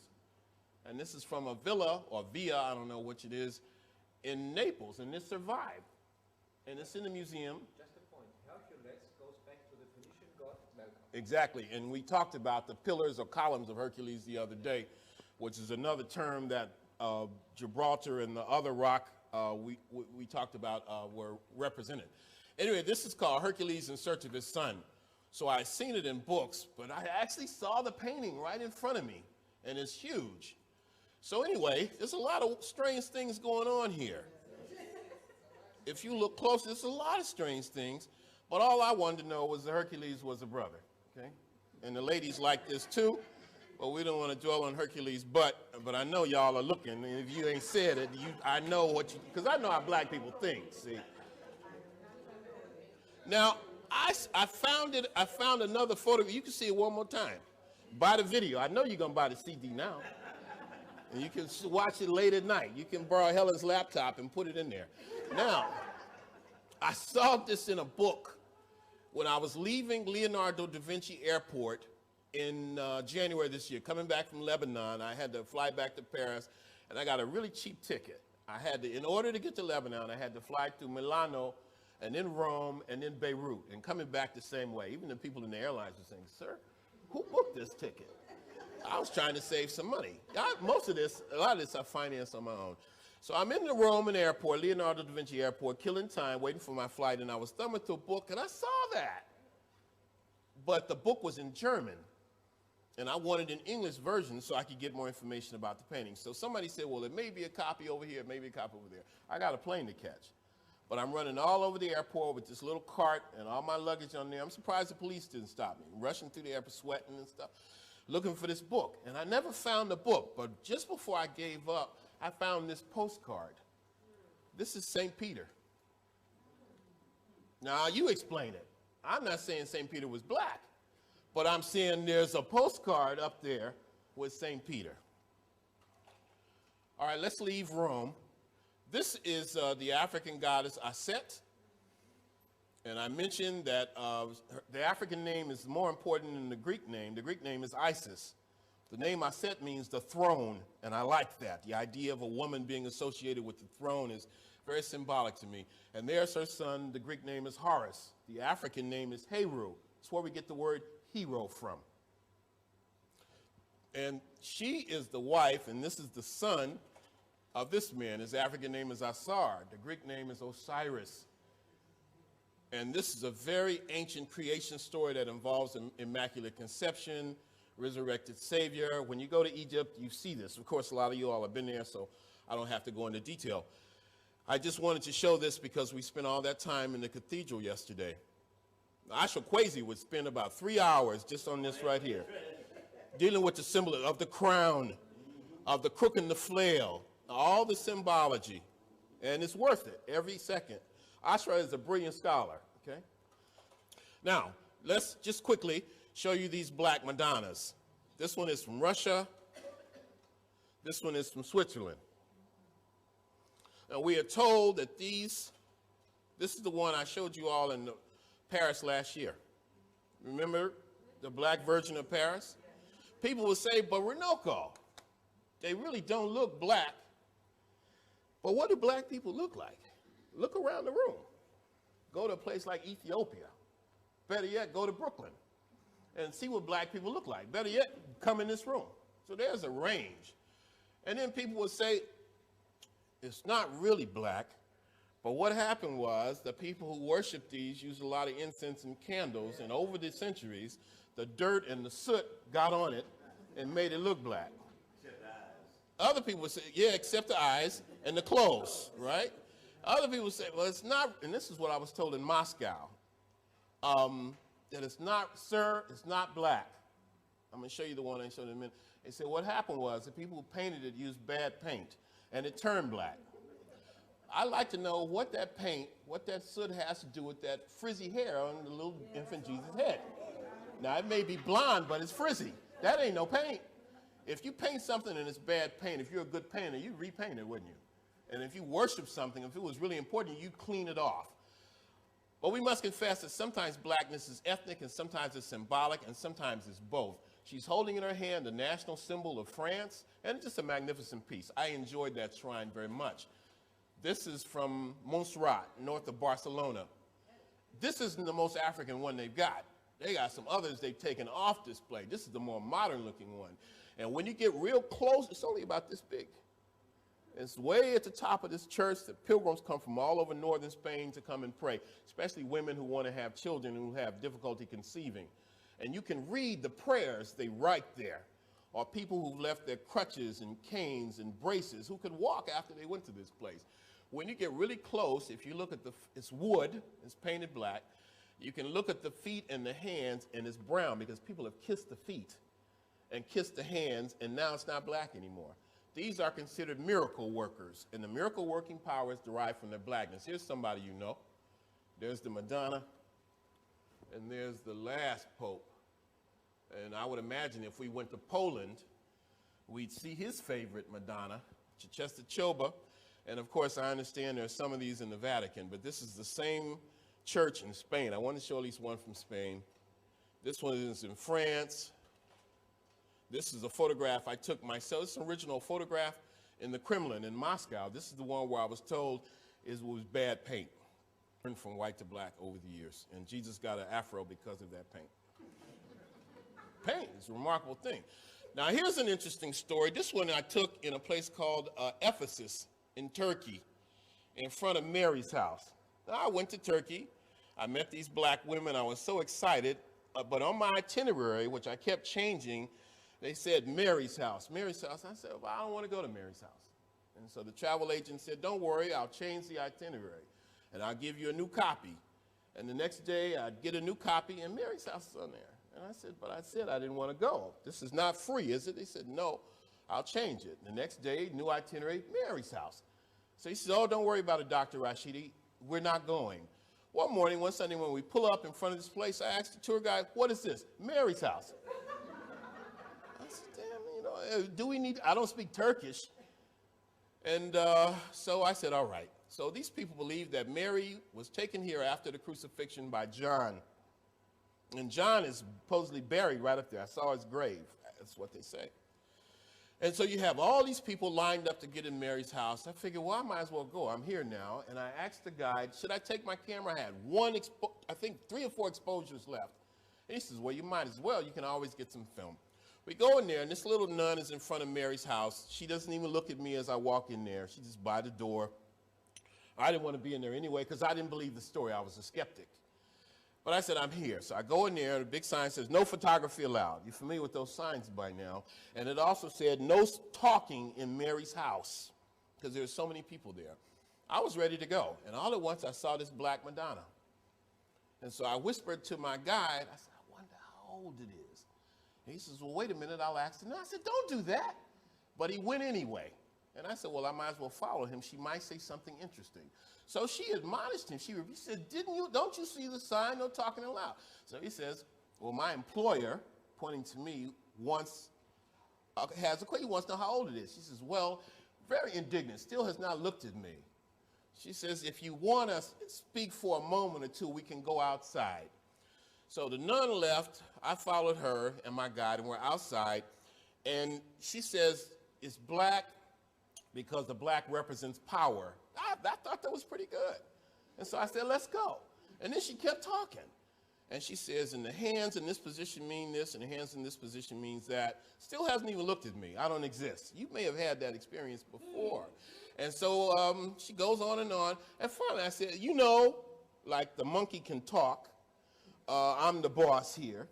I said, I've seen a few of these. She looks at me for the first time. She says, really? And I said, yeah. I said, I've seen them in Russia. I've seen them in Costa Rica. I've seen them in France. I've seen them in Spain. She says, really? I said, yeah. And I said, now, where exactly is this from? She says, well, it came from Ethiopia or Egypt about 500 years ago. But before that, it was in a place called Le Puy in France. I said, you know, I wanted to see that statue for 20 years. My first wife was actually a scholar in her own right and did a whole paper, a scholarly paper on that black Madonna. And there it was in Mary's house, a place I didn't want to go. So I started talking about it. I said, you know, the Second Crusade was launched from this place. And Joan of Arc's mother used to pray in front of this Madonna. And by this time, this nun is really excited. So she says, wait just a minute. I said, what's up here? Hopefully she ain't going to get the police. She said, wait just a minute. So she ran inside and brought the statue outside, pulled it off the altar. I said, can I photograph it? She said, yeah. I said, can I touch it? She says, yeah. I started to ask her, could I have it? But I knew that was going too far. And then she did something else. And by this time, all kinds of people are around. There are Germans, there are Italians, there's French, there's Spanish, there's Greeks, there's Turks, and they're all looking at me. And so my ego, which you know I have a little bit of, started to get the best of me. I hadn't lectured in a while. I started lecturing on the black Madonna, and all these people are around me. So she put the Madonna down right in front of me and went back in Mary's house. Now, you know what I was thinking about. I'm wondering how this would look on my dresser in San Antonio. But I also thought the army would be after me. And there it is. That's a true story. This is the last one from that phase, and then the Moors, and we're finished. I'm already over time, but I couldn't help tell those stories. You may remember this from the church in Chartres. That's St. John up there. The stained glass windows in Paris, reminder of Dessert Club last year. Finally, the Moors. This is on the cover of the book, The Golden Age of the Moor. This is a Moorish soldier in, I think, the 20th century, black man. Is this the Tuareg? Would you say? Tuareg? That's who that is? All right. Armed to the gills. This is the famous painting that we saw again. And I've heard some people say that they have this in their house. Yeah? You like that, huh? All right, let's leave it at that. Now, here's a good one, and then we have the historic one. Now, I want you to look at this one carefully and compare this to what you saw on the ceiling yesterday. These are Moorish noblemen in a book called The Chess Book of King Afonso the Wise, Spanish king. Black men playing chess in Spain, Moorish Spain, with a white servant and a black servant. Now, check that out. Put that in your pipe and smoke it. Debate? I don't think so. There it is. 800 years old from Spain.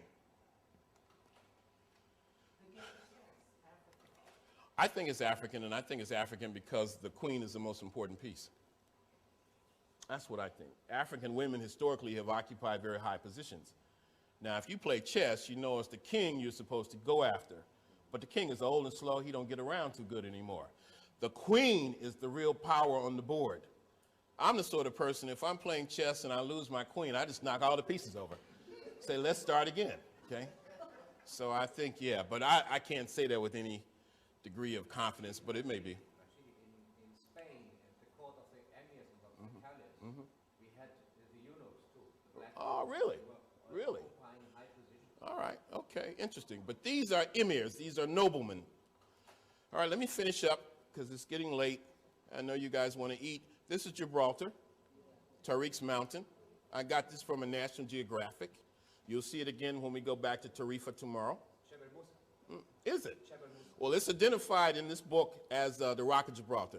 Don't spoil it, Gary, okay? Now, you're doing good so far. I like you, okay? Let's keep it that way. All right. The Alhambra.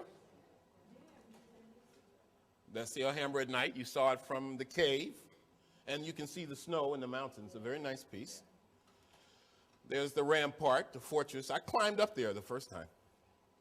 I don't know if they let people go up there anymore or we just didn't go. Did you? Yeah. Yeah. But after that long haul yesterday, I don't know if we were talking about going up there. And then you remember this. I don't know why I didn't bring an image of the Mezquita. But anyway, this is from Sevilla. This is a place we won't go, and this is magnificent too.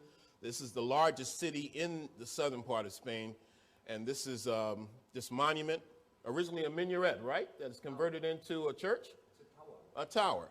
Anyway, this is the most impressive monument in that city, Sevilla, in southern Spain.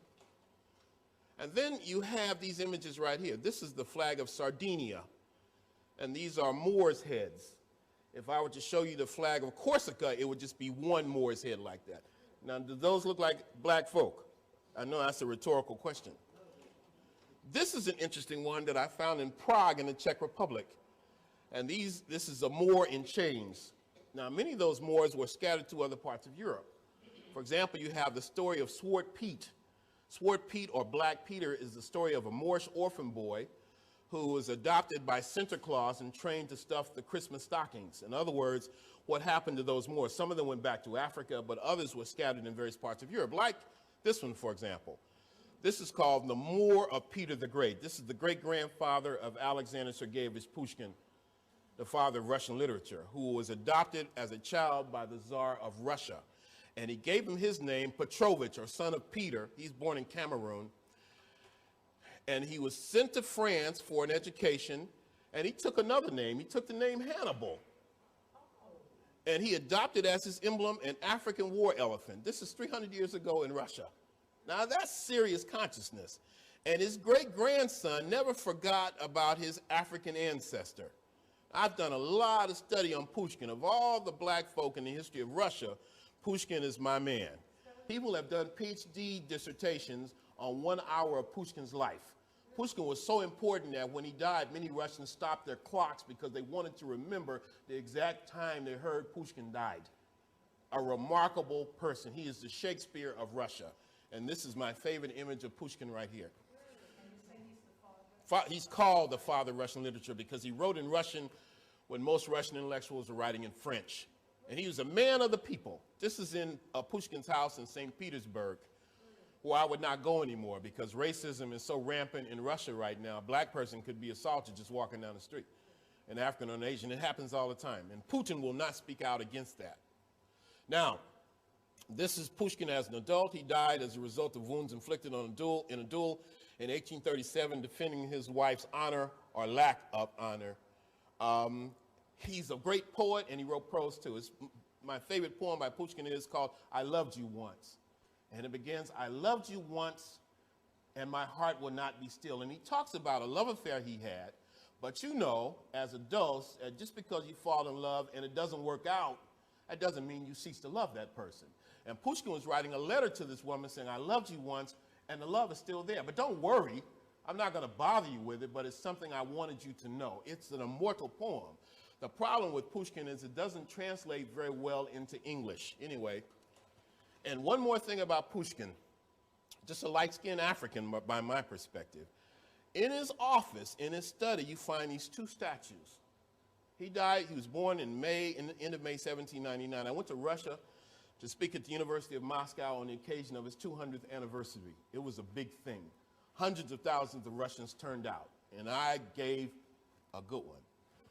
Now here, of course, I would have said that if it was the worst speech that I ever gave, but I was good. Now, I found in his studies 2 of these images, black men, bareheaded, breaking the chains of slavery. He was an abolitionist, and he's very concerned about slavery in the Americas. Pushkin was a remarkable person. Look at this one. This one is called Saint Maurice. The name Maurice means like a Moor. These are Moors who converted or identified not as Muslims, but as Christians. He is patron saint of the Roman Empire for 300 years. This is in a museum, not in front of in a museum, but in front of a cathedral in Magdeburg in eastern Germany, about an hour train ride east of Berlin. I wanted to go there the last time I was in Germany. People said, don't go. If you do, go with somebody, and whatever you do, don't be out at night by yourself on the streets, because the skinheads and neo-Nazis are very vicious. You hear about people being beaten to death. But look at what I would have seen. I remember doing a presentation showing this slide in San Antonio, where I live about 3 months out of the year, a few years ago, and I had these were for children. I didn't get paid a cent, but I knew it was the right thing to do. And these were kids right off the street, very, aggressive and antsy. And so I said, okay, I know how to work with you guys. I'm gonna let you help me operate the projector. And so I got the blackest, darkest kid in there to help me do the most work. His name was Danny. And Danny had the most energy, okay? If he was a teacher, you all would have sent him to special ed. And Danny was doing fine until I showed this slide. And Danny jumped straight out of his seat like he had been shot and said, he looks like an ape. He looked like a monkey. And the sad part about it was he looked just like Danny. You see what I'm talking about? How our image of our own physical beauty has been deformed and maimed. You understand what I'm saying? This is a black knight in France. A Moor. This is Sir Morian. I didn't make this up now. Finally, I thought that these were Moors, but I found out they were crusaders from Ethiopia who fought with the Arabs at the defense of Jerusalem in, I think, 1184. This is the mural you may have seen and you may remember seeing in the Pantheon in Paris. And this is a good photo. You remember? This is Benjamin Banneker, who supposedly designed Washington, D.C., who's described as a Moor. This is another one of the images that we saw like yesterday, one of the 3 wise men. You look like 2 of them are black to me, but one for sure. Come to pay homage to the Christ child with frankincense, gold, and myrrh. This is just another image from early Europe. This one is from England. Some of those Moors went to England. And you can find all of that in the book, Golden Age of the Moor. This is an African. I don't know if he's a Moor, but it's just an African in early Europe. This is a Swedish court secretary. His name is Adolf Baden. He was court secretary, or he lived from 1760 to 1814 in Sweden.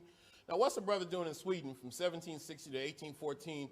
Playing chess with a jerry curl, no less. And he must have a remarkable story to tell.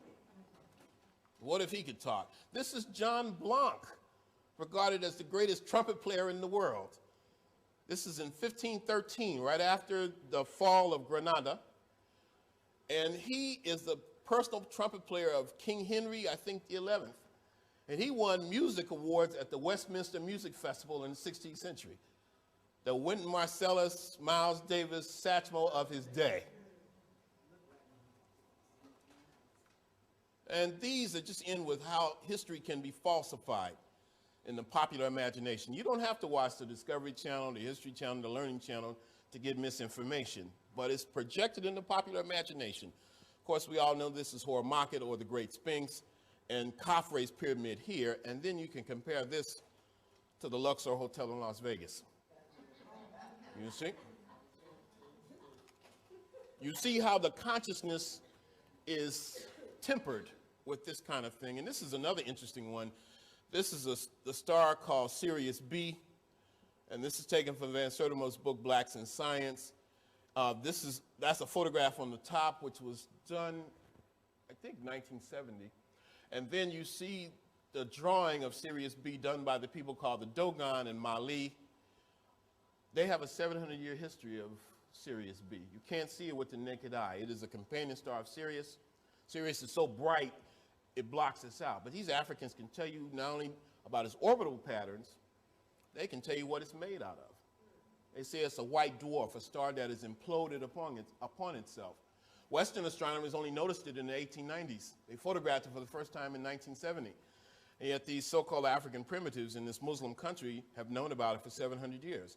So Western science called this phenomenon the Sirius mystery. And they can't figure out how these Africans might know something that Europeans do not. One of the scholars who did work, Carter G. Woodson, very handsome, excellent photograph. Carter Woodson, again, wrote a book on the African presence in the Iberian Peninsula, or edited a book, I think, in the 1920s or 30s. This is the one I told you about. This is new. I love this. This is Malcolm X as a young minister in the Nation of Islam, shaking hands with the esteemed historian Joel Augustus Rogers from Jamaica. One of the reasons I decided I was going to visit 65 countries, and I'm now up to 68, is because one of my teachers told me Joel A. Rogers went to 60. And so I believe that each generation should build on the ones who come before. And that's why I have faith in the Dessert Club, because we're building a whole generation of people who are going to build on our successes and foundations. And Rogers, I think, is one of the greatest historians we've ever produced. And finally, this one right here. She's not a Muslim. She's not a Moor. She's a little girl from the Gambia. And she's looking at each and every one of you saying, what y'all going to do now? You got the information. It's not enough just to feel good. You must do something with it, because the eyes of the world are upon you. Thank you very much.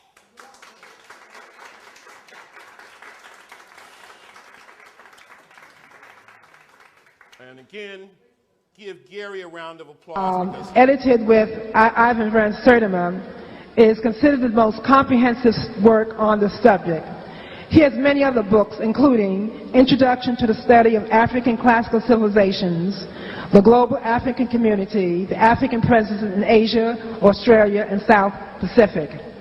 He's just completed an African-centered tour of India, and he's currently planning a tour of Aboriginal Australia. I believe this will be in the year 2000.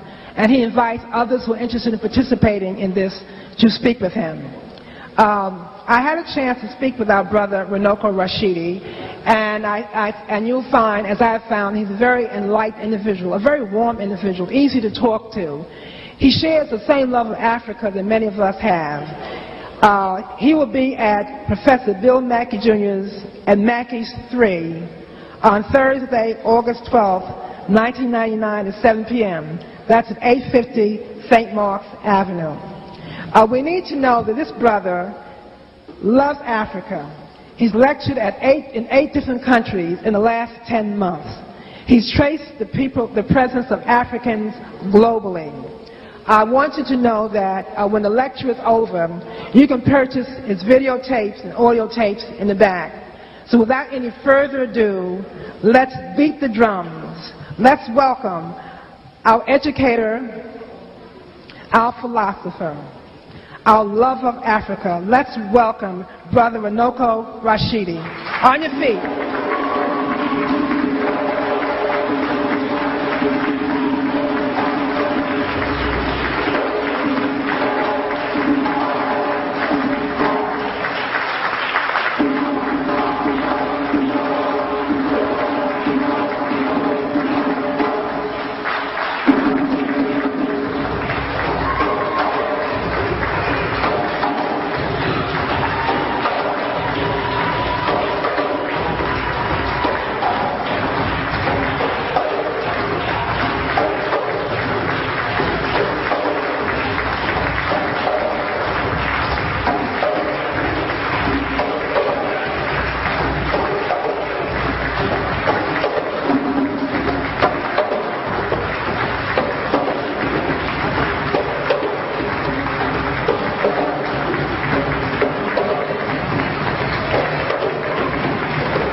thank you very much. And Hotep, brothers and sisters, good evening. Let me begin by acknowledging all of our great African ancestors who struggled and fought and lived and died and strove for us to be here tonight. And acknowledging all of our elders in the room tonight and requesting your permission to speak and begin the program. Do I have your permission? Asante Sana. I'm very, very, very pleased to be here tonight at UAM, or the Oberia Dempsey Center, on behalf of the United African Movement. I think that this is the 4th time I've had a chance to speak at a UAM function. I think the first time was at the Masonic Hall in Brooklyn, Masonic Temple. And then over on 125th Street, I think it was the Victoria Theater. Okay. And now twice, this is the 2nd time at Oberia Dempsey. You know, there are certain places that you speak and you feel like, you know, it's an honor to be there.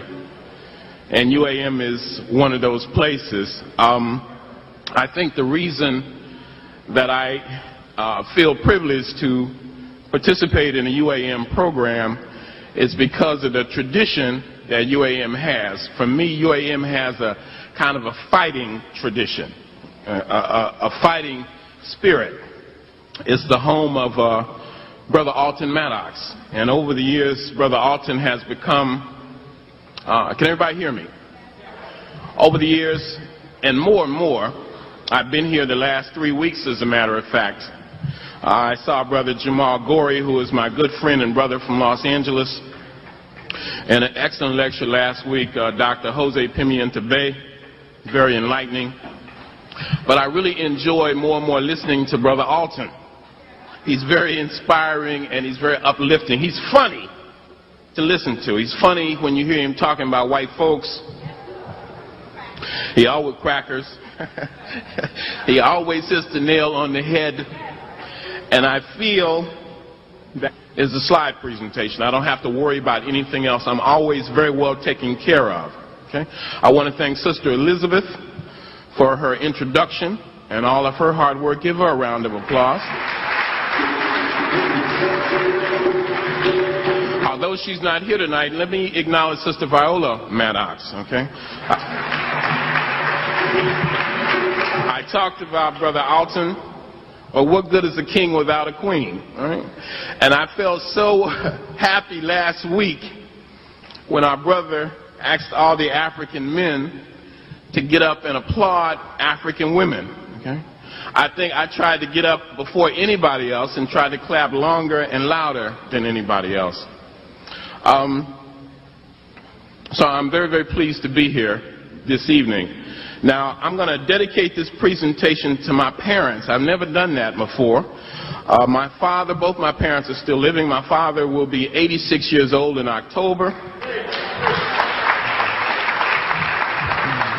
And I guess that he is more on my mind than usual because I'm sad to say that yesterday he was diagnosed with colon cancer. My father has never seen me lecture before. He's never seen me on television. He's never heard me on the radio. He's never read one of my books. He's never browsed through one of my articles. He's never seen anything I've done on the internet. All the trips I've taken, and I've had a chance to take, I think, 20 international lecture tours now, he's never one time called me and said, "Hey, I heard you went to Egypt. I heard you were in India. Tell me about it." In fact, I have to say, as a kind of a confession, that for most of my life, my father has considered me to be more or less a complete failure because I love African people. Right? That's my father. I love him anyway. Okay? Many times I have to say that. You know, that's the key thing. You must love African people. And that is not always easy. Okay? Because African people will test that love. Okay?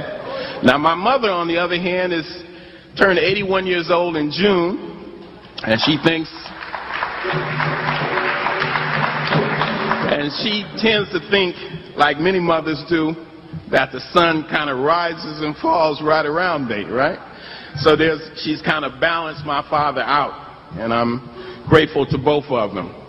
Now, I have been very blessed. I have a birthday coming up Monday. I'm going to celebrate my 45th birthday. I'm very happy about that. But I'm pleased more than anything because it has been one of the best years I've ever had. And I guess the reason for that is I've had a chance to travel and lecture extensively. In the last 10 months alone, I've had a chance to lecture and travel to Canada. I was able to speak at the ASCAC Eastern Regional Conference hosted by brothers and sisters in Toronto, Canada. Sister Latrella Thornton and Betty Robinson put that together, and that was very well. And then in November and December of 1998, I had a chance to spend 19 days with Aboriginal Australians. I was over there with black folks. In fact, when Sister Karen asked me, yeah, and I'm going to take a tour next year. It'll be next July. The tour is called Looking at Aboriginal Australia Through African Eyes. And it'll include a tour of Aboriginal Australia with a stopover in New Zealand on the way back to deal with the Maori people.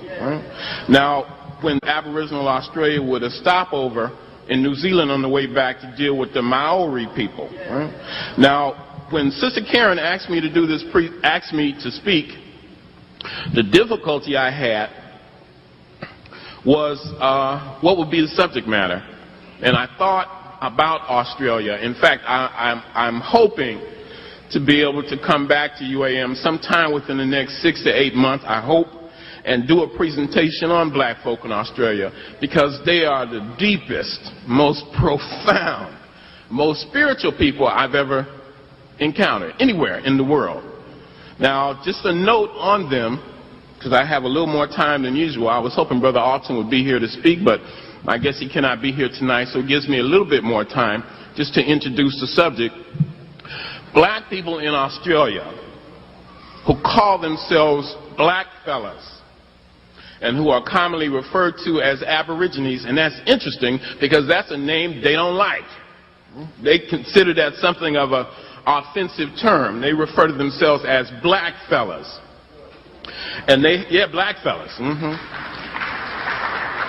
And depending on the part of the country they're in, they might also call themselves Kuri, or Guri, or Murrays, or Binning people, or Noongar. They say that they have been there for 120,000 years. Many of them feel as though they have been there from the very beginning of time itself. And all over the country, I went by myself. I was invited to speak at a conference in Queensland, but I didn't want to go there just to speak at a conference. I wanted to see much of the country. And thank you very much, by the way, brothers and sisters, for the donations. You don't realize, some of us, how important that is to this work, okay? Because I went over there, I paid for that trip mostly myself. And it's not always easy. So I had a chance to go there, and one thing that I can do, I pride myself on doing, I can ask some questions, to the point that many people are really annoyed. I will ask questions because I have an insatiable appetite for learning. I want to know everything. In ancient Egypt, our ancestors used to say ignorance is evil. Over here, a lot of us say ignorance is bliss. Ignorance is happiness, ignorance is joy, because with knowledge comes responsibility. And a lot of us are not willing to assume that responsibility. I will ask some questions, and I asked brothers and sisters everything virtually that I could think of. And they were all too happy to respond, because most of them have not had contact with African people from the United States. They see us on TV, but that's about the extent of it. And many African people from the United States go to Australia. When I was over there, Snoop Doggy Dogg came, Janet Jackson came. Boys to Men was performing over there, but rarely, and a lot of athletes, African athletes come over there, but rarely do you have people who come and interact with the local African or black populations. So I tried to make up for all of that. I asked everything.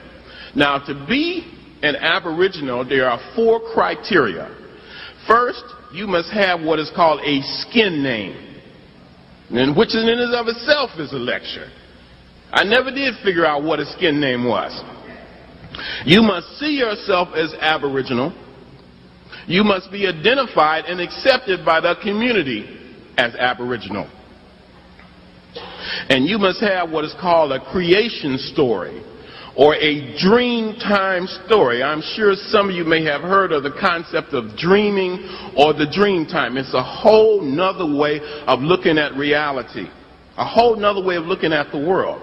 Dreamtime stories are kind of creation stories, how the world came to be, how you came to be, how the earth was formed. They refer to the earth as mother, and they see themselves as the custodians of the land.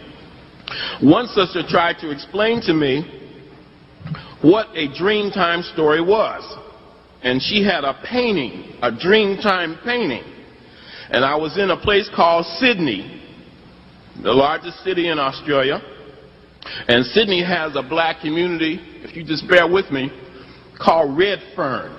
Redfern is the black or African community of Sydney. Redfern is the only place I know of in Australia, if not the world, certainly in Australia, where it's legal to shoot up heroin. And every day when I was there, I would see somebody drive up in a station wagon full of alcoholic prep pads and syringes. All you have to do is bring your heroin. And children see this. Naturally, this is in the black community. Police drive up and down the street. They don't bother anybody. And you can see junkies, heroin addicts, with needles in their arm walking up and down the street. And people come from all over Australia to partake in that. This is the African community. It's frightening to see the poverty and the disease, the domestic abuse that African people themselves are involved in because of the intense oppression, the substance abuse. Virtually every black person I saw over the age of 24 looked terrible, from cigarette smoking and alcohol abuse, because the oppression is so great. They heard that an so-called African American, because I don't even like to use that expression, I'm an African and I'm so proud to be an African, right? When you add the hyphen American, I tend to be rather insulted when you do that. Sometimes I use that expression for familiarity's sake. They heard that an African American professor was visiting, and so people in Redfern began to gather. And I was in a room on a Sunday morning, it must have been 15 or 20 people, everybody was talking at the same time. And I'm trying to listen to everybody. My head is like on a swivel. I'm turning around trying to hear everybody. So one sister brought a Dreamtime story, and she tried to explain it, and I had no idea what she was talking about. And I guess she could see the look of puzzlement on my face. And finally she said, "Brother, it's simple. Let me explain it to you like this." She said, "We believe that we were in the Garden of Eden with Adam and Eve, and that Adam and Eve got kicked out and we didn't. Okay? And these black people lived in peace and harmony for most of that 120,000 years. And then the white man came. He came. And when he comes, wherever he goes, he brings death and destruction, murder and rape with him. They follow in his wake. And I would love for somebody to tell me one exception to that. I am a historian, and I think I'm a very good one. I have not been able to find an exception to that rule." Now, in January, I think January 26, 1788, 4 shiploads of British, mostly convicts, the scum of the earth, convicts, and with them came a few soldiers, administrators, and missionaries. And they did a number on our people. Now, at that time, there may have been as many as 3 million black people in Australia. Within a period of 50 years, that population had been reduced to 40,000 people. Now, I'm working on a book on Aboriginal Australia now. And you know, I can only read the material in limited portions. I have to put the books down.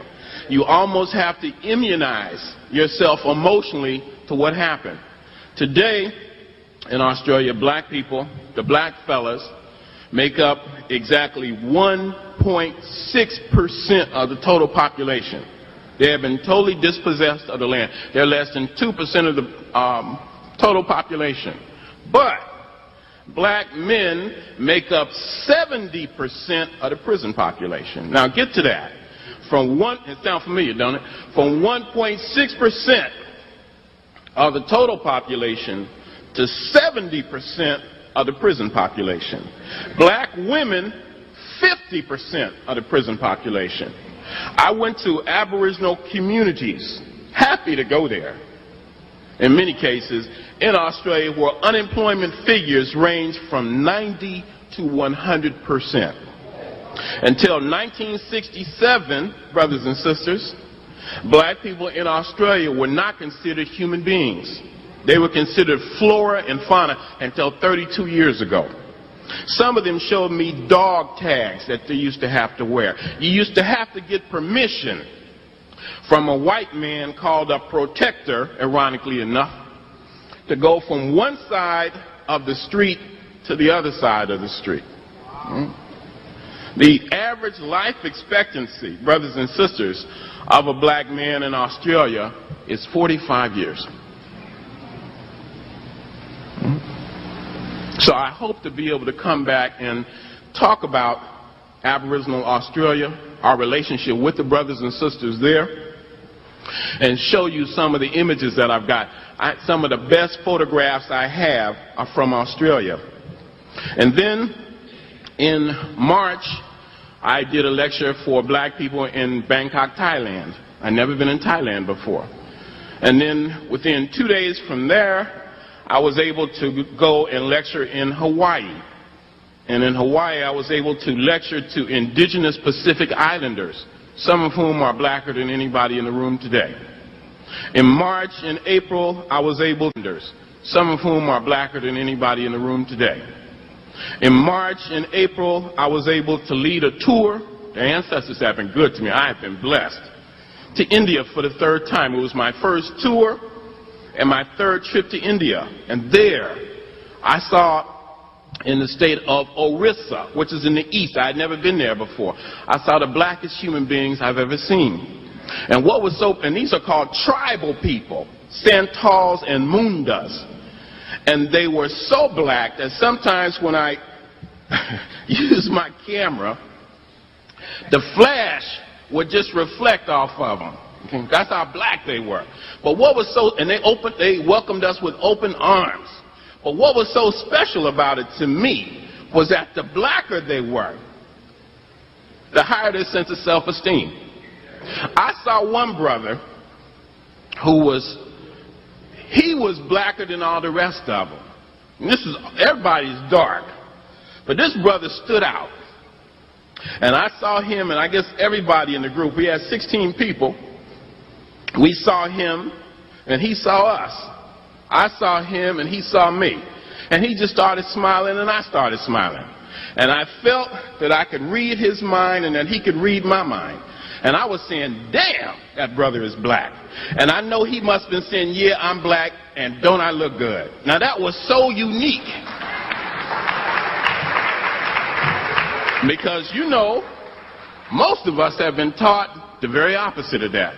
That the blacker you are, the uglier you are. And don't you know what perpetuates a lot of that is these music videos, television. And these images are picked up by African people all over the world. They got brothers in Senegal sagging now. Okay?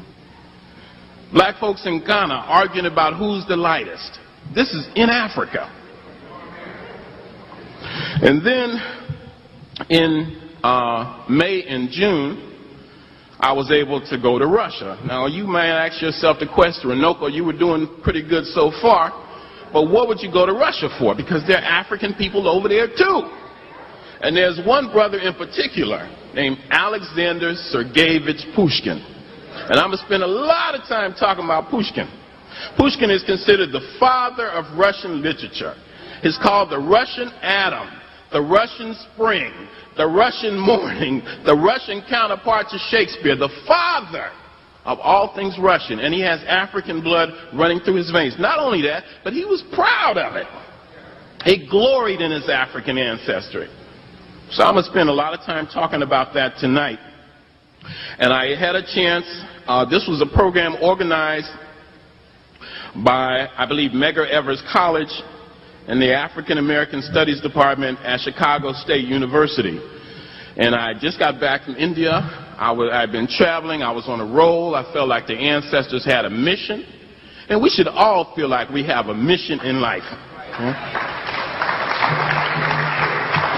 I even heard, I recently got an excellent, I think, quote from the Reverend Dr. Martin Luther King, who said at the height of, I believe, at the height of the Montgomery bus boycott in 1955, check this out, speaking of a mission, he said, "Let future generations say that there lived a great people, a black people, who injected new meaning into the veins of civilization." Now that's deep to me. That's profound. So I was over there. The trip cost about $1,500. I said, oh, I can afford that. It's worth it, because I felt connected with Alexander Sergeyevich Pushkin. And I'm going to spend a lot of time talking about that. But not only that, I said, not only do I want to go over there, but I want to give a presentation. This is the 200th anniversary of Alexander Sergeyevich Pushkin. He would have been 200 about a month ago. And not only did I want to go over there, but I figured since I'm going, I might as well give a speech. And they asked me to speak on the image of Africa in Russia during the time of Pushkin. I said, that's all right, that sounds cool. I wasn't getting paid for it. But sometimes it's an honor to give a presentation. I felt like I was exalting our ancestors. And I pray every time I give a presentation that let the ancestors be with me. Let them speak through me and allow me to exalt them above all others. And whenever I get an opportunity to do that, I jump on it. But after the second day of the symposium, it was only 2 days. The whole trip was only 9 days. And believe me, that's long enough to be in Russia, because there's too many crackers over there. Believe me, they're everywhere, right?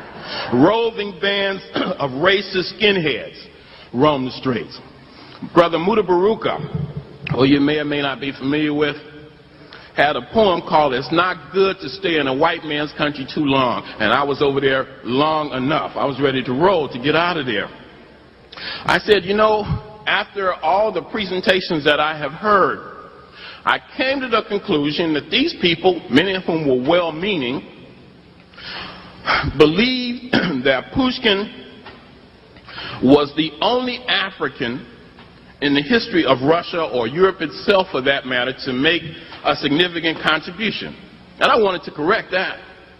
And the other thing that I wanted to deal with was the fact of Pushkin's own genealogy. Now, his great-great-grandfather, or his great-grandfather on his mother's side, was an African prince, a brother named Ibram, who eventually, his name was, I think they call it anglicized, they start calling him Abraham. He was taken from Eritrea about 1695, and he was taken to Russia. Now, at that time, it was popular to have Africans in the royal circles, or the court, among the nobility.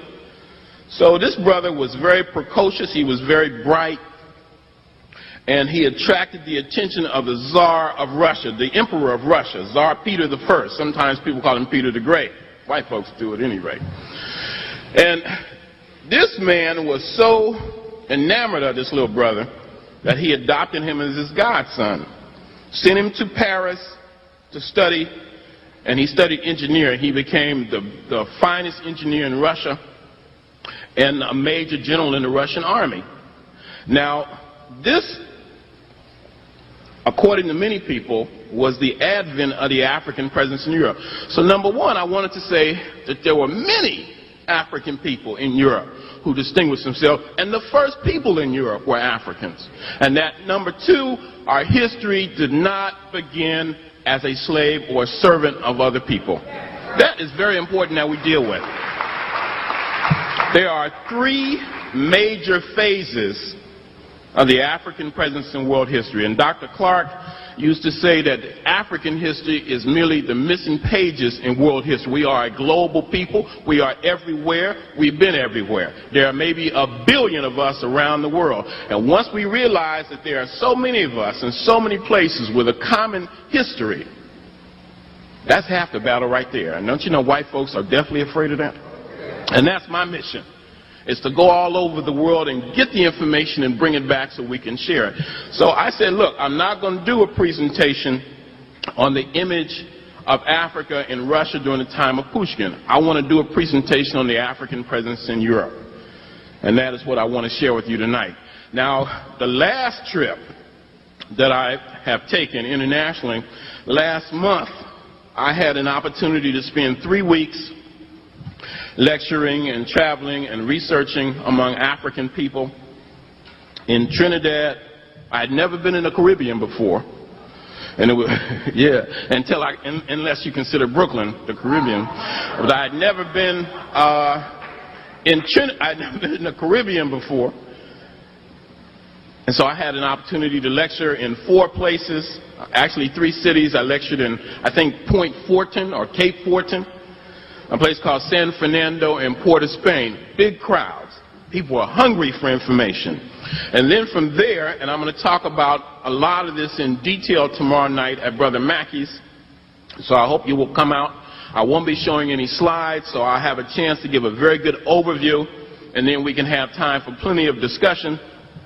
And then the major reason that I had taken the trip in the first place is I was invited to speak at a conference called the International Reunion of the African Family in Latin America. And this took place in a place called San Jose de Barlovento in Venezuela. I had never heard of San Jose de Barlovento. I couldn't find it on a map. I couldn't find it in a big, thick book on Venezuela. It's not even listed. This is a district, Barlovento, in the state of Miranda. And this is east of Caracas. And this is a place where Maroons, runaway Africans who refused to accept enslavement, came and established themselves. And I started to say earlier that there are 3 major phases in the presence of African people around the world that need to be looked at, and I emphasize them all the time, and my presentation tonight will highlight that in Europe. Number 1, that humanity began in Africa. That we, brothers and sisters, as you know, are the original people on this planet. Okay? Those were the good old days, when we were the only people on this planet.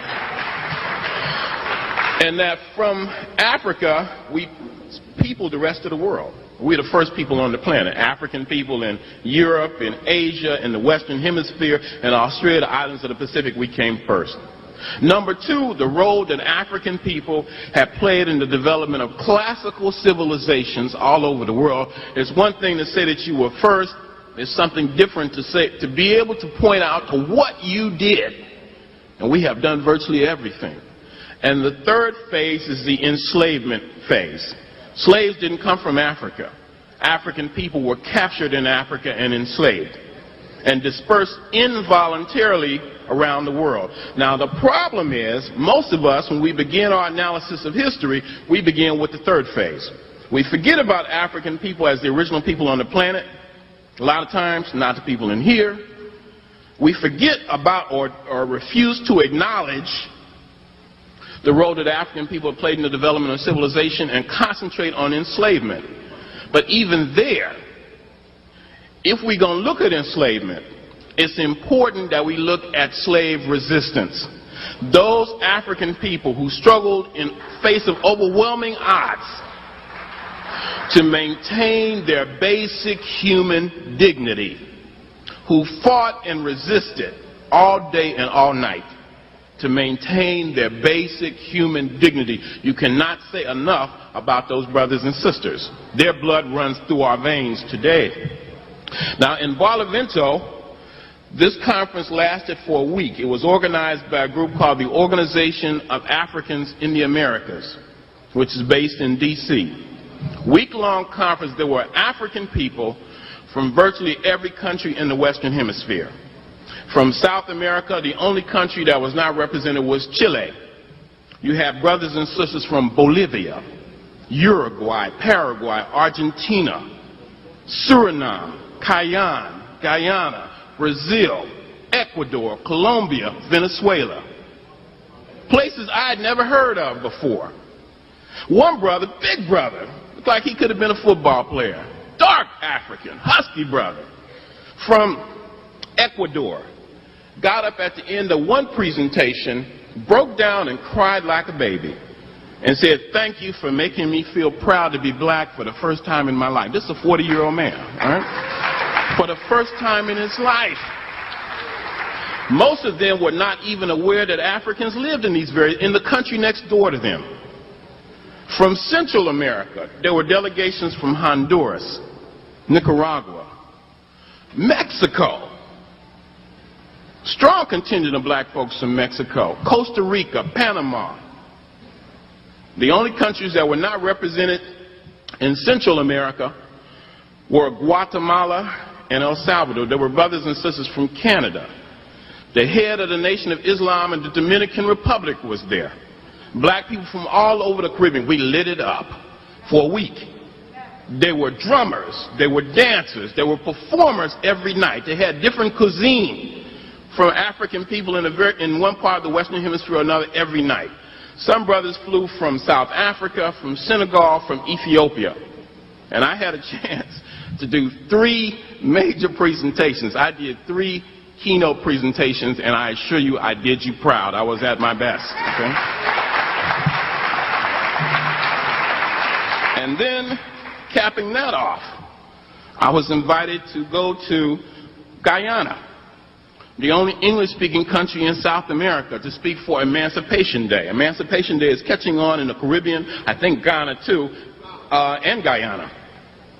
And I told the brothers and sisters, they are members of the Guyanese community in Los Angeles who invited me to speak, to go down there. And I said, well, look, I'm going to be in Venezuela anyway.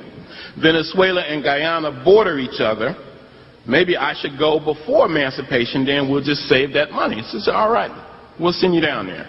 So I spent 8 days in Guyana. And I have to say that the brothers and sisters down there were hungry. They were hungry. They wasn't just hungry. They were hungry for African history.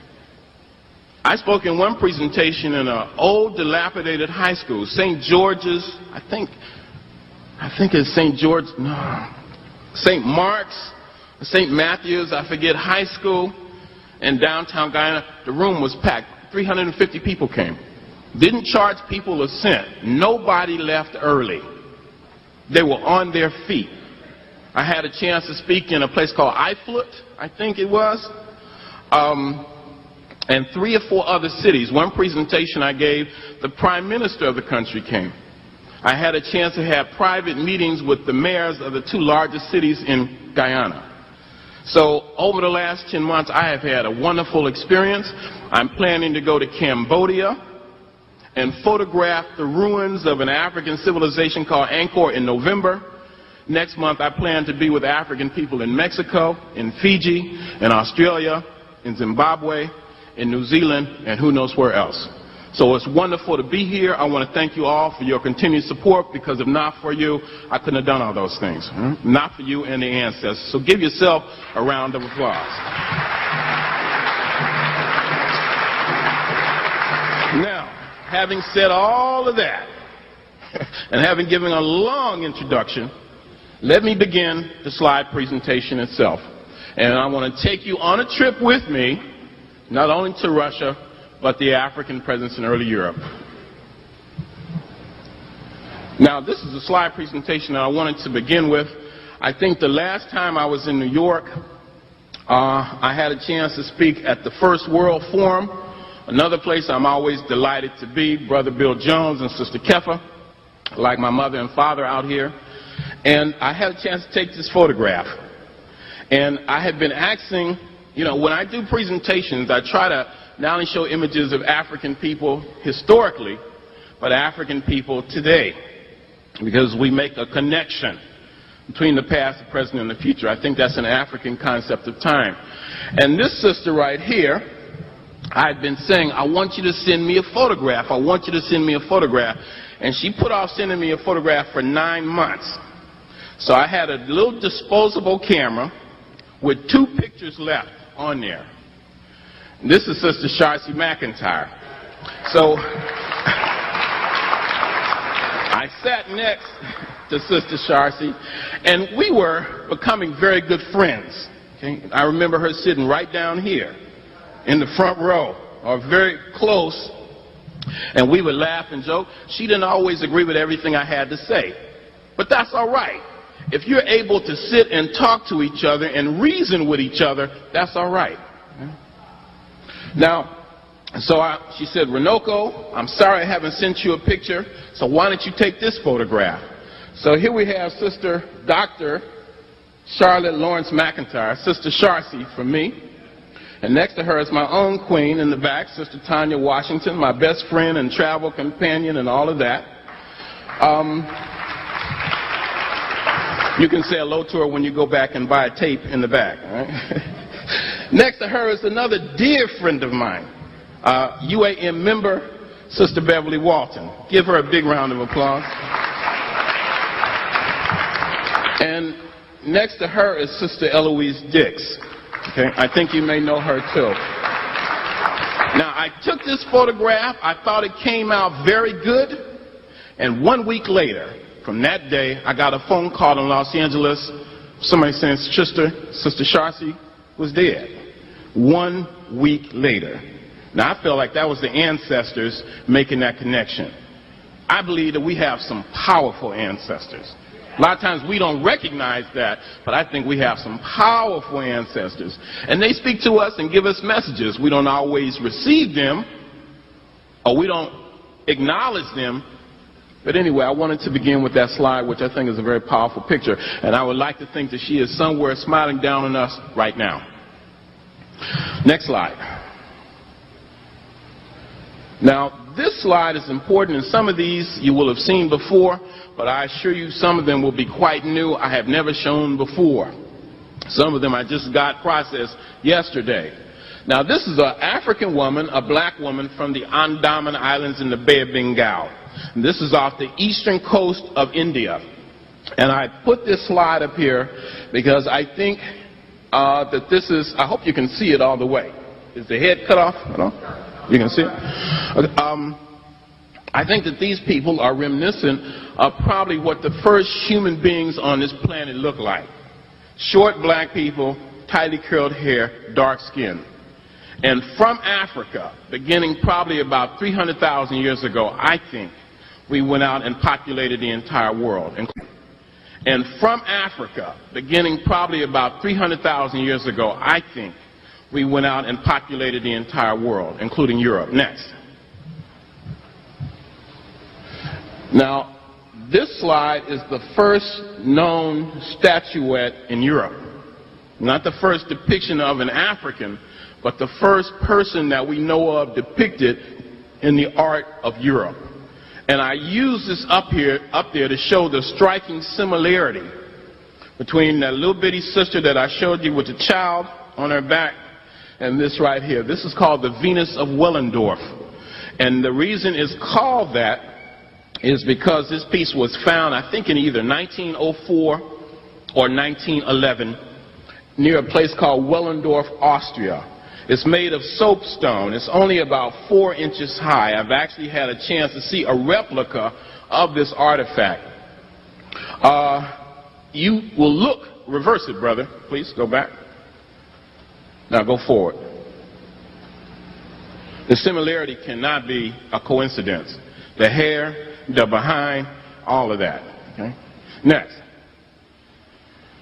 And there's just a follow-up. I always can't resist but to put that one in there. Now, this is what I think the first people on the planet look like. And they went into Asia, they went into Europe, they went into Australia. And they can be found in the art and iconography. They can be found in the folk tales and myths and legends. Next. And these are just same folk. And this actually takes us to Asia. I've been called an authority or a specialist on the African presence in Asia. And this is what the first people, I believe, on the planet look like. Next. Now, this takes us, and I'm going to take probably about an hour or so, so bear with me. I'll try not to be too dull. This takes us to, and if we could turn off this light over here. Is that a problem? I think it'll show up much better.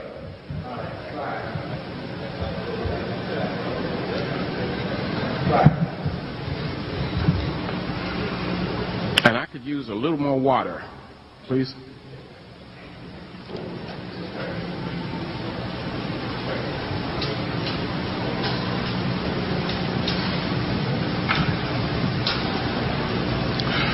At any rate, let's try to move on. These are the ones that we need over here. This takes us to the first civilization. Excellent. Thank you, brother. Appreciate that. In Europe. And this is actually not in Europe per se. I guess when you're in power, you can write history to suit yourself. For example, I was told when I was a kid in junior high school, they call it middle, thank you, Sister Liz, middle school, very good, that a continent, by definition, was a large body of land. In fact, somebody was asking me about continents before I got up here. A large body of land completely surrounded by water on all four sides. And the continents that I was given was Antarctica, Australia, Asia, Africa, North and South America, and Europe. Now, how does Europe fit that criteria? You understand? Somebody said, I think it was Dr. Wade Nobles, that the essence of power is the ability to define someone's reality and make them live according to that definition. This is from a little island called Crete. And this island is midway between Africa and Europe. It's a small island. If you've been to Kemet and you fly back from Kemet to Europe and onto the United States, you fly over Crete. And by the way, I took my glasses off, I made a major omission. Let me thank Minister Clemson Brown for all of his participation and support, and give his brother a round of applause.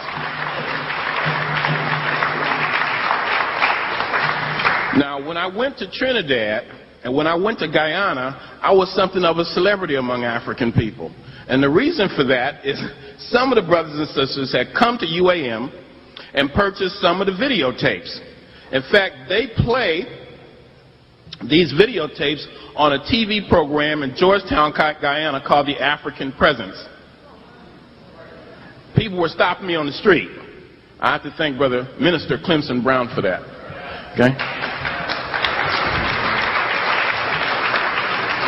Now, this is Crete. Now, the black man from Crete, this is a civilization that developed in the 3rd millennium BC, about 2900 BC. And apparently the people who put it together were black people moving out of Egypt, out of Lower Egypt or Lower Kemet, and settling in Crete. And this is an example as to what the first people looked like. It's called Minoan Crete because the first ruler was supposed to have been a man named Minos. And if you want more information on that, there's a very good book by John G. Jackson called Introduction to African Civilizations. Next slide. And that's just a shell inlay. Now this takes us to Greece.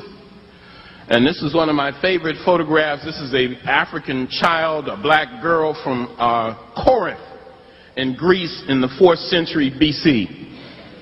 Now you hear black folks all the time on the universities talking about black Greeks.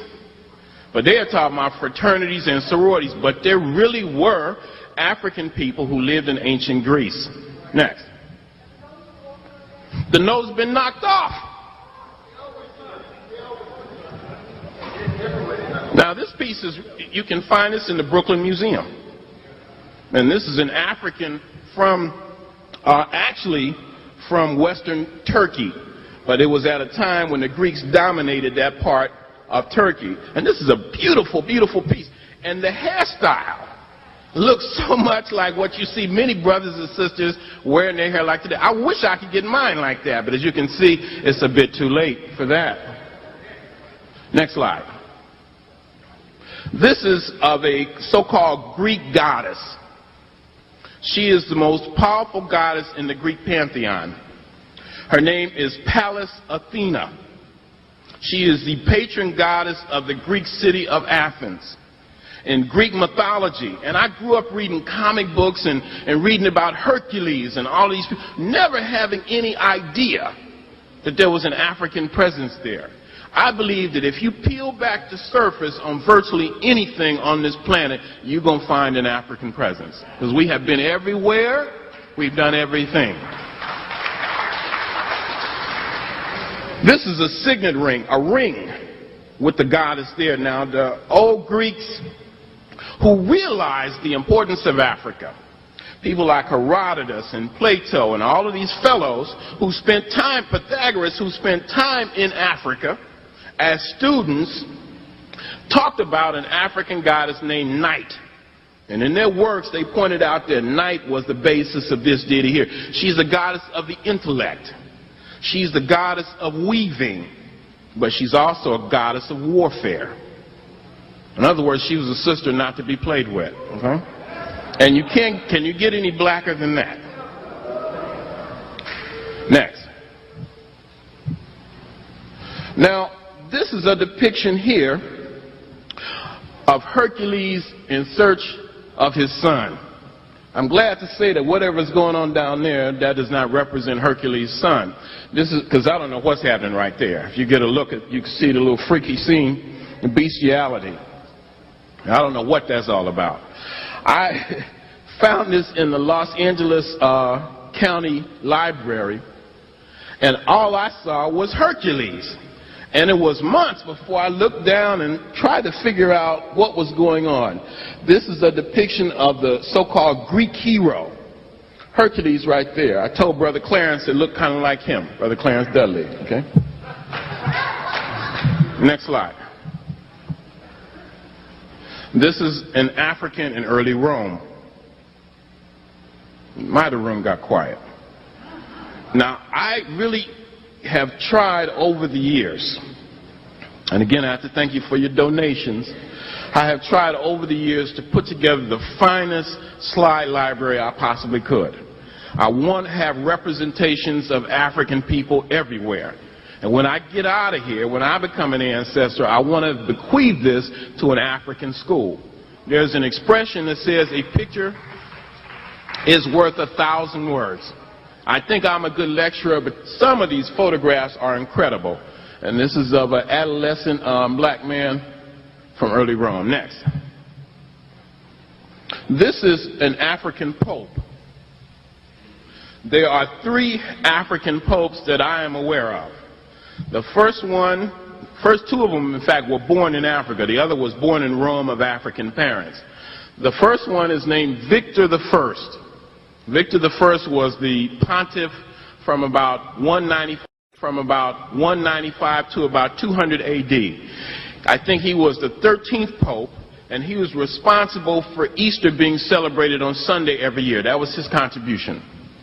And then we have this brother right here named Saint Miltiades. Miltiades comes to us about 310 AD.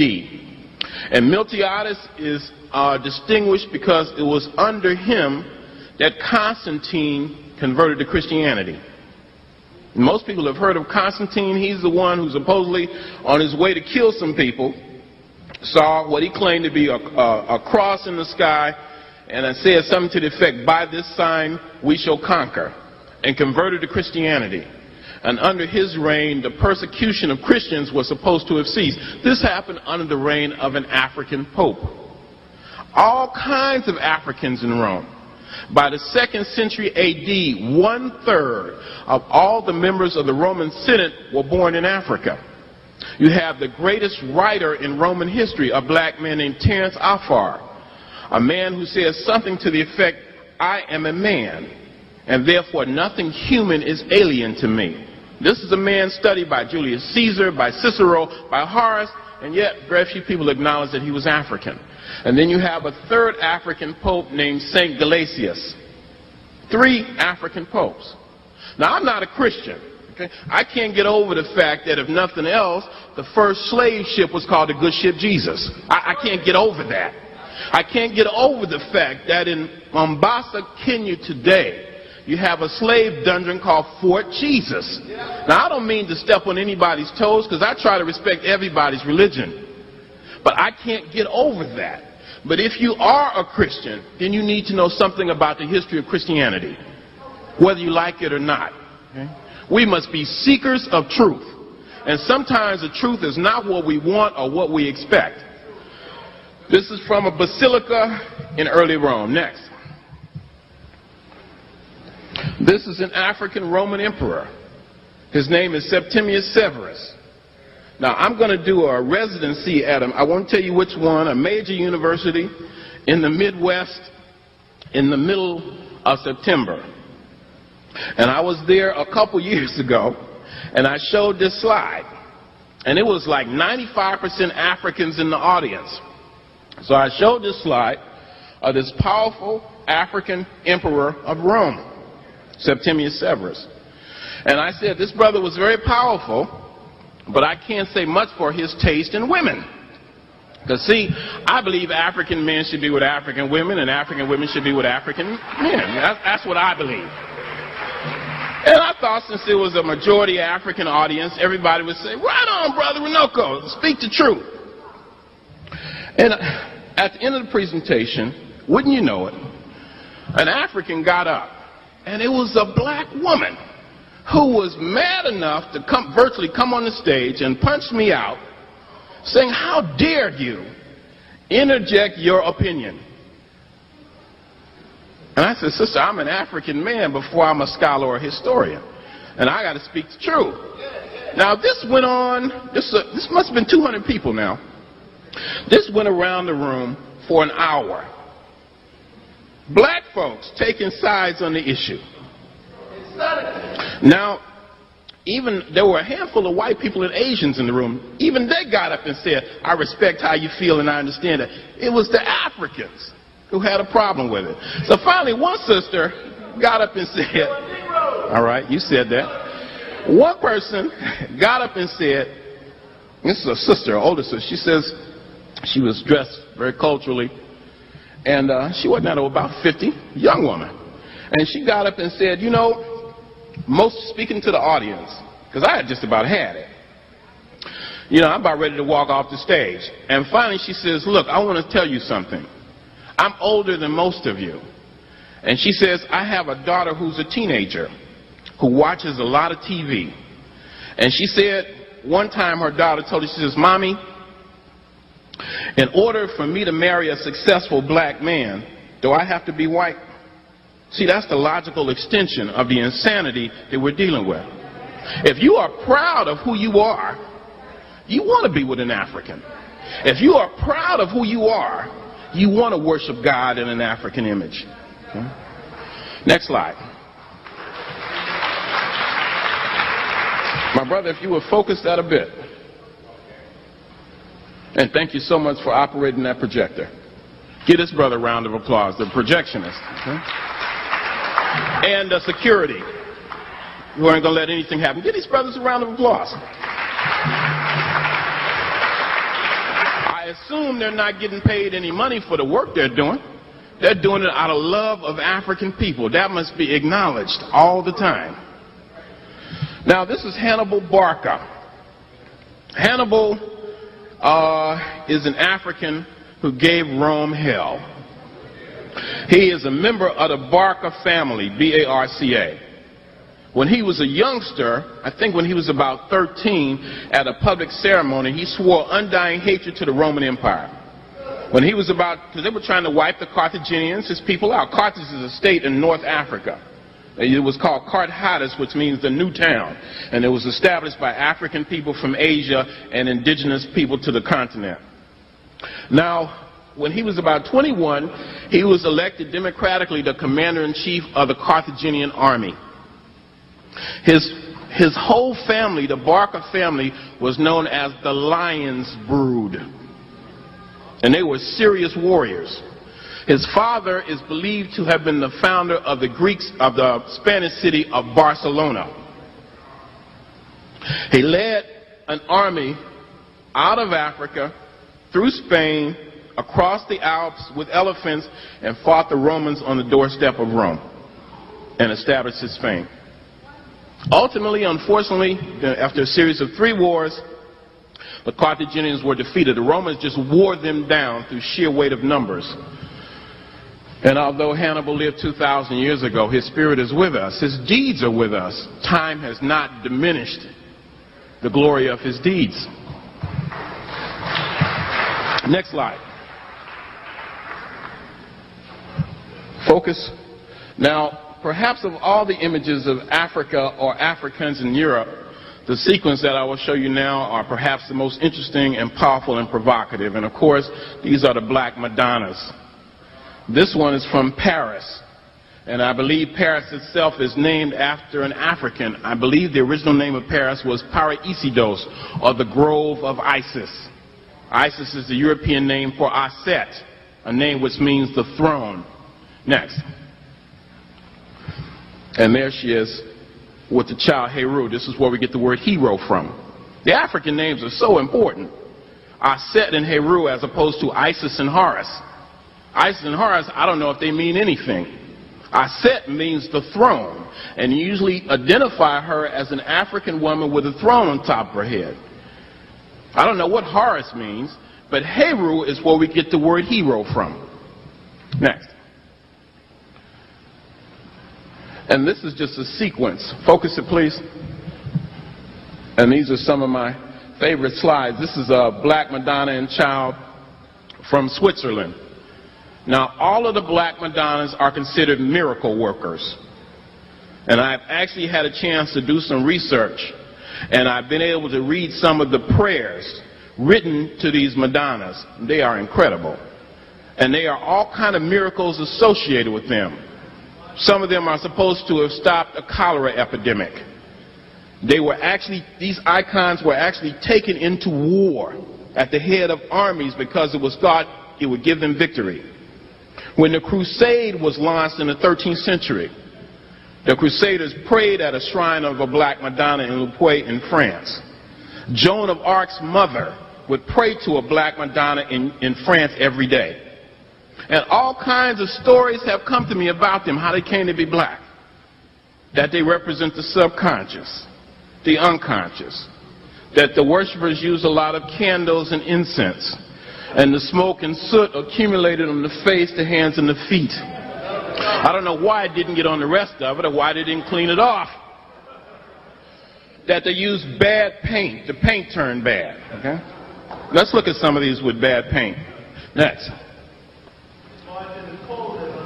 Focus. I'm going to get to that one. This is from Spain. This one is so black that when the photograph was taken, it looked blue. And even little JC seems to be given the peace sign that we used to give in the 60s and 70s. Next. This is from Russia. Next. We'll just go through this sequence. And they're really beautiful. Look at the little frizzy hairstyle. Is that paint too? Next. Next. These are all from Russia. Next. Focus. Now, if there was only one or two of these, maybe you have an argument. There are more than 500 of these scattered all over Europe.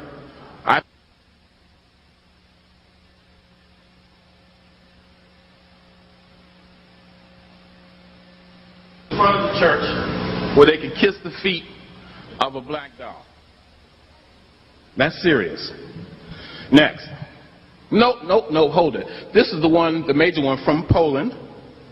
And there are a number of these I just found out. And you see it has a scar on the face.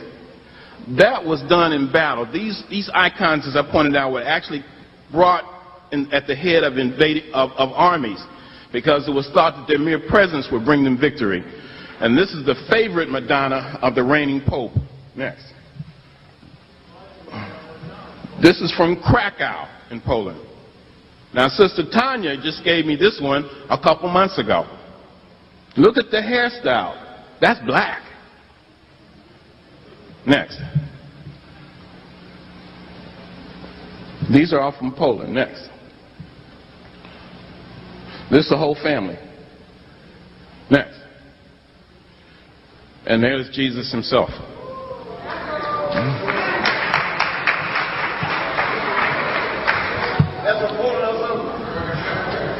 This is from Constantinople.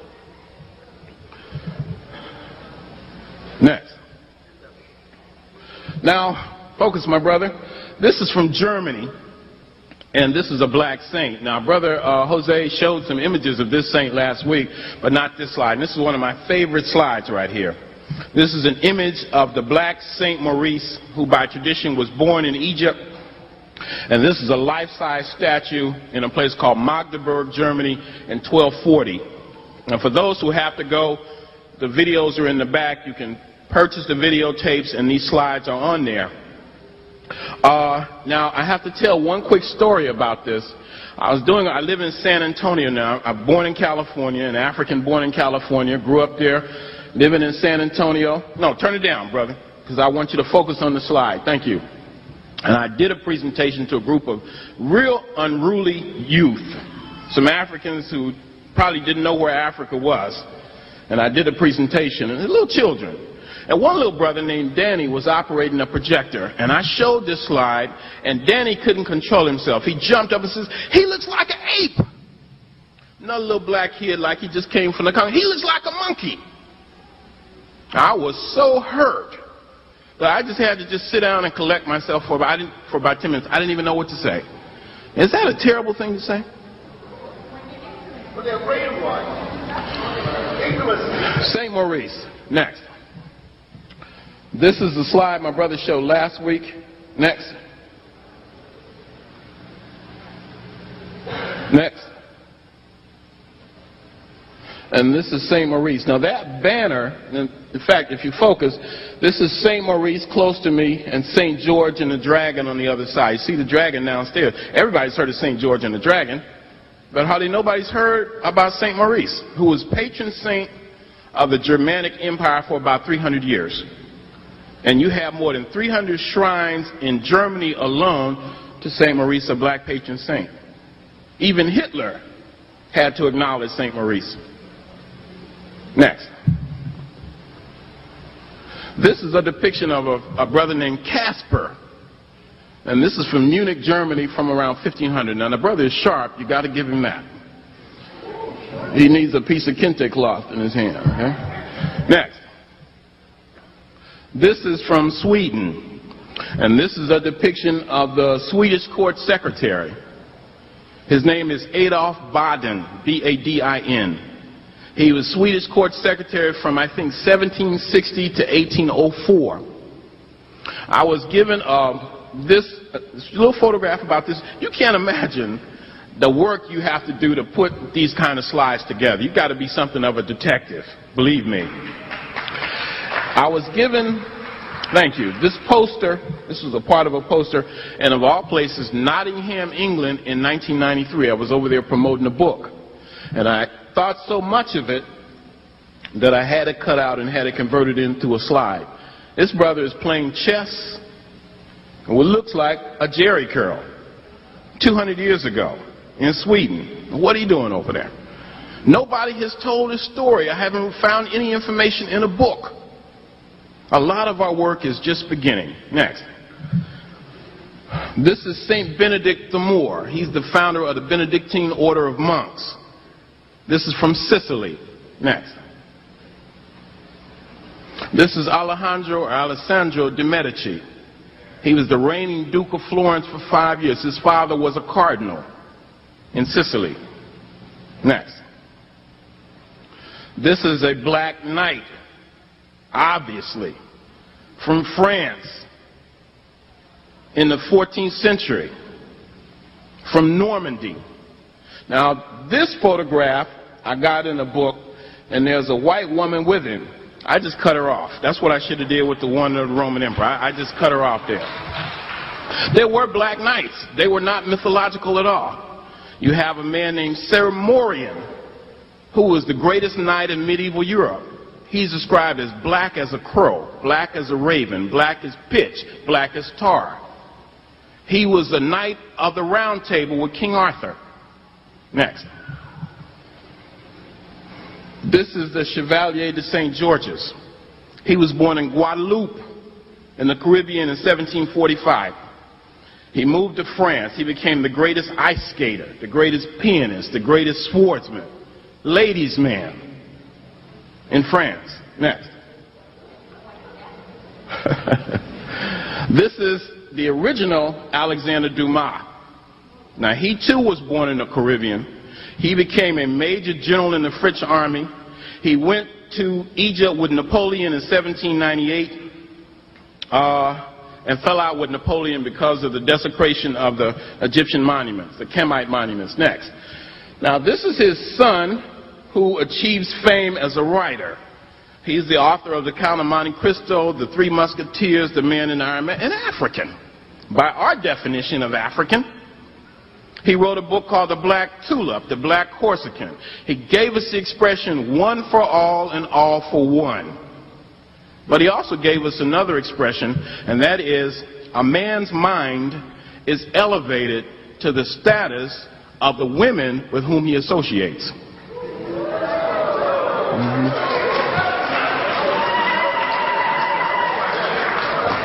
A man's mind is elevated to the status of the women with whom he associates. I try to follow that dictum. Next. By the way, his son became the president of the French Academy of Sciences. So there's 3 generations of Africans in 18th century France, 18th, 19th century France. This is just a depiction of an African from Morocco found in early France. And that's a beautiful piece of art. Some of these are just breathtakingly beautiful pieces of art. Next. This is from England. This is Stonehenge. I had a chance to go there. And some people believe that this was established by African people. People in England believe that. Next. These are just family crests from shields. Once again, Brother Bay showed some of these last week. Next. Another one from England. Next. This is Charlotte Sophia. This is whom the city of Charlotte, North Carolina is named after. She was the Queen of England at the time of the so-called American Revolution. She is the, I think, grandmother, great-grandmother of Victoria. She had 14 children. Some of the homeliest children you ever laid your eyes on. Okay? Next. They must have took after the daddy. Right? This is just Moors' heads in England. Now, next. Let's move on. This is from early Spain. Next. And this is a depiction of a Moor. These were black people who fought with Hannibal, and when Hannibal was defeated, fought with the Romans, and finally they were converted to Islam, and in 710 and 711 led by Tarif, and then Tariq, they went into Spain. And they dominated parts of Spain, Portugal, and France from about 711 to 1492. It was said that they had everything it took to make a nation great. They introduced air conditioning, public hygiene, paved streets, massive libraries. They had cities like Cordova, Alhambra, Seville. These are the names of automobiles now. They were Muslims, and they distinguished themselves. And this is a Moor in North Africa. The names Morocco and Mauritania bear their names today. Next. This is a depiction of Moorish noblemen playing chess in the 11th century in Spain. This is a depiction of Moorish noblemen playing chess in the 11th century in Spain with a white servant. Next.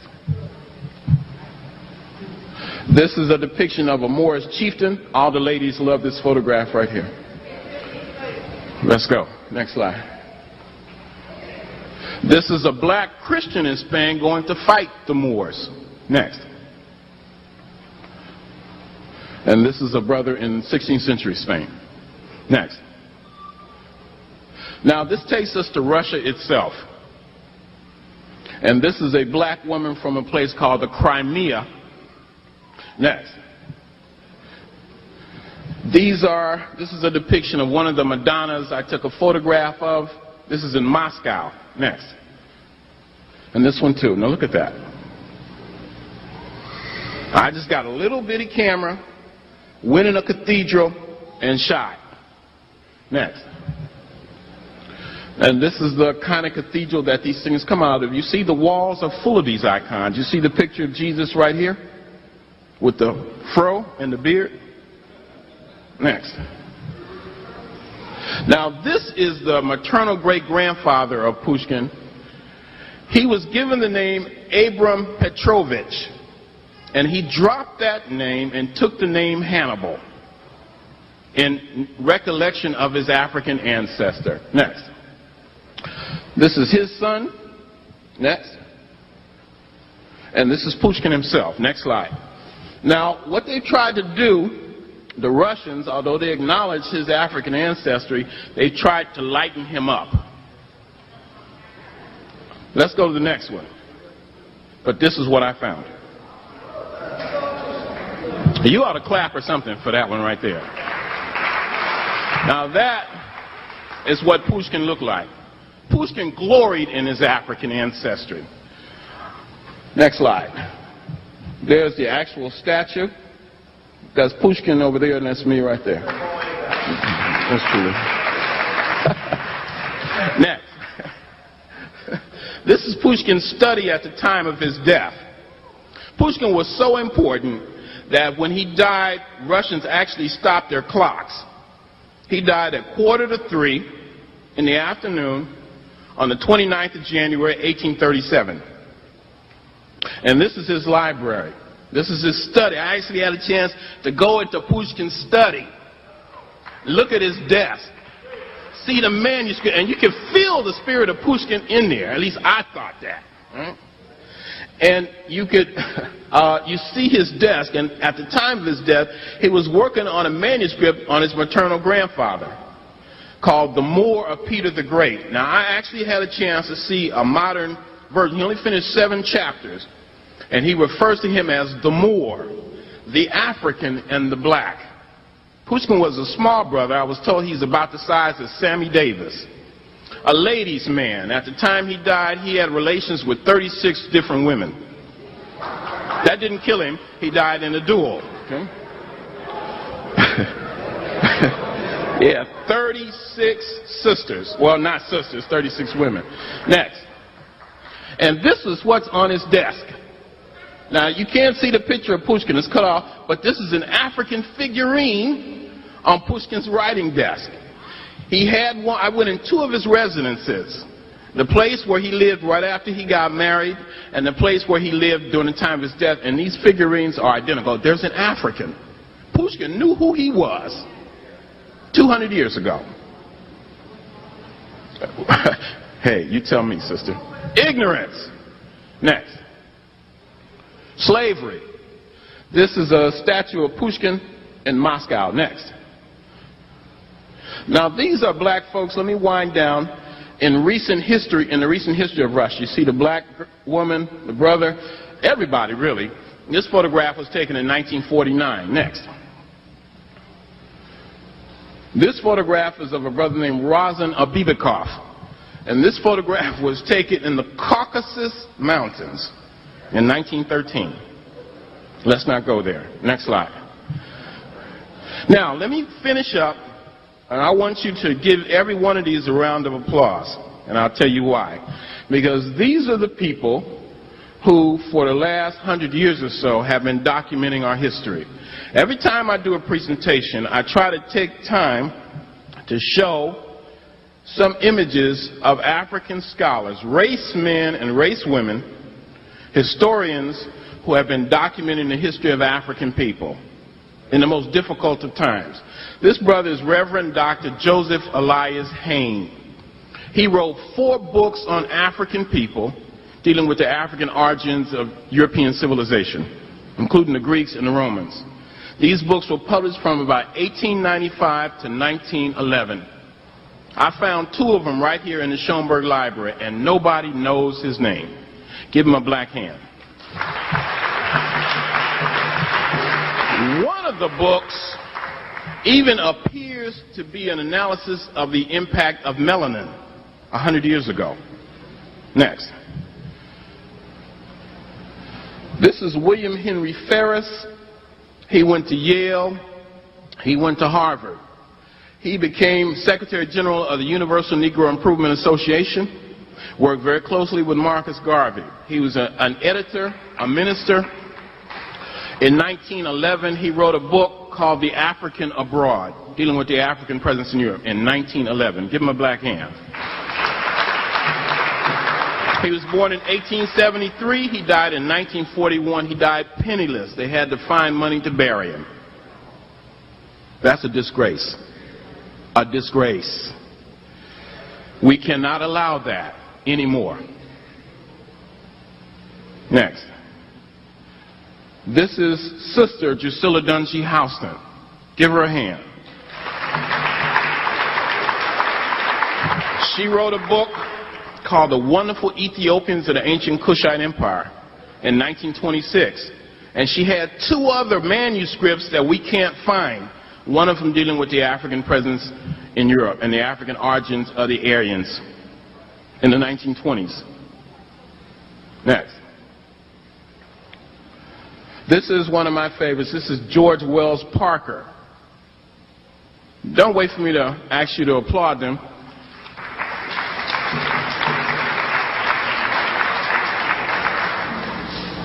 If not for them, we wouldn't be here. Our history, or our historians, didn't begin with Sheikh Anta Diop and Chancellor Williams. As great as they were, African people have been documenting our history from the time we got off the slave ship. These are very important figures in our history. Now, George Wells Parker grew up in Omaha, Nebraska, of all places, same place, I think, where Malcolm's father was murdered, and lived in Chicago. He helped form an organization called the Hamitic League of the World. At the time, the term Hamite, Ethiopian, Cushite, these were terms that were applied to African people. He worked closely with Marcus Garvey. On April 1st, 1916, he read a paper before the Omaha Philosophical Society called The African Origins of the Grecian Civilization. And then he published a pamphlet called Children of the Sun. Next. This is Arthur Alfonso Schomburg.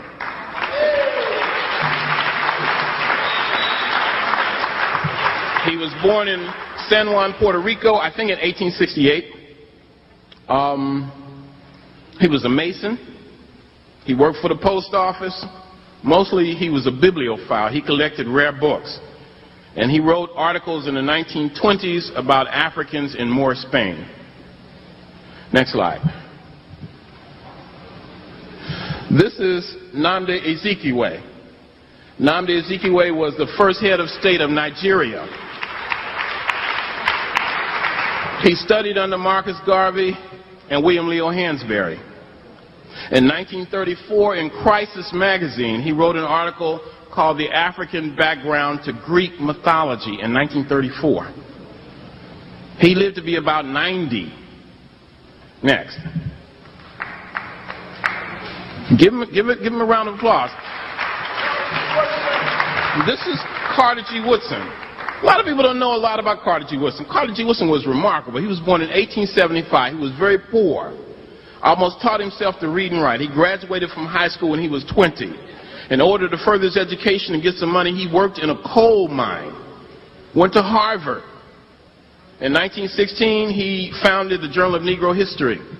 And in the 1930s, there were, in 3 consecutive journals, there was an article on the African presence in English literature, in Spanish literature, and French literature. Carter G. Woodson, a race man. Next slide. We're going to finish up. This is the greatest to me of them all, and this is Joel Augustus Rogers. Okay? J.A. Rogers. This is the greatest to me of them all, and this is Joel Augustus Rogers. Okay? J.A. Rogers. Rogers was born in Jamaica in 1883. He knew Garvey as a youth in Jamaica. Although never a member of the UNIA, he lectured to UNIA locals. His books were reviewed in the Negro world. Rogers wrote and published 17 books about African people. When white publishers refused to publish his works, Rogers, undeterred, published them himself. Rogers was an African war correspondent. He went to Ethiopia in 1935 and covered the Italian invasion of Ethiopia. His work on the African presence in Europe is the best there has been. That's J.A. Rogers. That's a tough brother there. Now these are my heroes. These are what some people think of like Michael Jordan. You see him on TV. These are my icons. Next. This is William Leo Hansberry. William Leo Hansberry was the uncle of Lorraine Hansberry, and of course Lorraine Hansberry is the person who, thank you brother, is the person who wrote Raisin in the Sun. This is her uncle. He was a student of W.B. Du Bois. He went to Harvard, and he didn't write about the African presence in Europe. He has a book called Africa and Africans as seen by, I think, by classical historians or classical writers. And he wrote about European historians who went to Africa and documented the African presence. It's an excellent book. Next. Let me show you about 3 or 4 more of these. Yeah, give it up. Come on. Focus. Now, who knows who that is? No, not John Henry Clark. George G.M. James. George Granville Mona James. How many of you have the book or know about the book Stolen Legacy? That's the man who wrote it. And many people say he gave his life for that book. He was born in Guyana. Now, when he wrote that book, the book was published in 1954. And at the time, he was working at the University of Arkansas at Pine Bluff, one of the historically black colleges. Now, I lectured at that same school last September. Didn't get a cent. But I wanted to do it because I believe the most important thing is that this information be disseminated. But more important than that, or as equally important, it was where James taught when the book was published. They don't even have a copy of the book in the library. This is a historically black college. It's not even in the library. They don't have a picture of James on the campus. They don't have a statue of George G.M. James. So I thought that when I went to Guyana, where he was from, one of the foremost objectives I would have was to get biographical information on George G.M. James. You know, Stolen Legacy attempted to show the African basis of what it's come to be called Greek philosophy. And so I went to Guyana. Do you know they don't even know who George G.M. James is? That's a damn shame. That's almost criminal. Next slide. Now this is John Coleman DeGraff Johnson. He wrote a book. Yeah, give it up. Come on. Yeah, I just got 2 or 3 more to go. He wrote a book called African Glory, The Story of Vanished Negro Civilizations. That was also published in 1954 around the same time of Stolen Legacy. And the book was reviewed by William Leo Hansberry. Now, in the book, he talks about the Moors and the Moorish invasion of Europe. Next. He was from Ghana. This is John G. Jackson. Okay. John Glover Jackson. And when I lived in California, I was able to invite him to come to Los Angeles and speak. He had never been in California before. And I had him in my apartment, and we would sit and talk. And I fell in love with that old man. And I think he admired me too. I could call him any time of day. I remember I called him about 11 o'clock one night. Just wanted to talk to him, and I said, Professor Jackson, I hope I'm not calling you too late. And he says, Runoko, time has no meaning to me. And he would laugh and joke. He was born on April, he had a great sense of humor. He was born on April the 1st, 1907 in Aiken, South Carolina. And he would say, I was born on April the 1st. I was born on April Fool's Day, and I've been a fool ever since. That's the way he would talk. Next slide. He wrote Introduction to African Civilizations, Ages of Gold and Silver, Man, God, and Civilization. He had a pamphlet called Was Jesus Christ a Negro? This is Dr. Edward Vivian Scobie. And he just became an ancestor a little while ago. I didn't get to know Dr. Scobie that well, but we talked. I attended some of his lectures. He attended some of my lectures at First World. I'm sure he lectured for UAM. He was born in Dominica. He moved to England. He was a member of the the Royal Air Force. And then he got a taste of British racism. His life was threatened. He moved back to Dominica. He became the mayor of the capital of Dominica, a city called Roseau, I think Roseau. He, at the time of his death, was the world's leading authority on the African presence in early Europe. He had a book called Black Britannia. He has several articles on the African presence in early Europe. And in a book called The Golden Age of the Moor, which Brother Bay talked about last week, edited by Dr. Van Sertima, I actually had a chance to edit his work and John Jackson's work. Imagine that. I even still have the manuscripts that they wrote on. That's Dr. Edwin Vivian Scobie. Next and last slide. And this is the last one. This lady is not a historian. I don't even know who she is. But I cut this out of a calendar. And I was struck by this. I love African people. I especially love African women. And I love the elders. Okay? And this lady, you know, I mean, this really brought a lot home to me. And I close with this slide. This is kind of like who we are to me and what we are as a people. Great people, ancient and wise, but kind of asleep. We dozed off a little bit. Now it's time for us to wake up. History is something that can provide that spark. History is something that can excite us. Malcolm X said, of all our studies, it is history that is most qualified to reward our research. Thank you very much, brothers and sisters.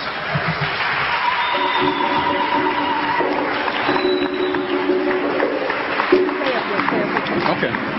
Brothers and sisters, please don't leave. Please don't leave. Please don't leave. I think you would agree with me. You had an outstanding educational forum this evening, didn't we? Didn't we? And I think part of the message is that we've got to know our history. If you don't know where you've been, you don't have any idea where you're going, and you don't know what to teach your children, just stay there with me for 1 minute, all right? We have our work cut out for us. And the brother here gave us a brilliant, brilliant presentation. What I'm going to ask you to do, I'm going to ask you to meet your African consciousness and dig a little deeper. Dig a little deeper, all right? You know what I'm asking you to do.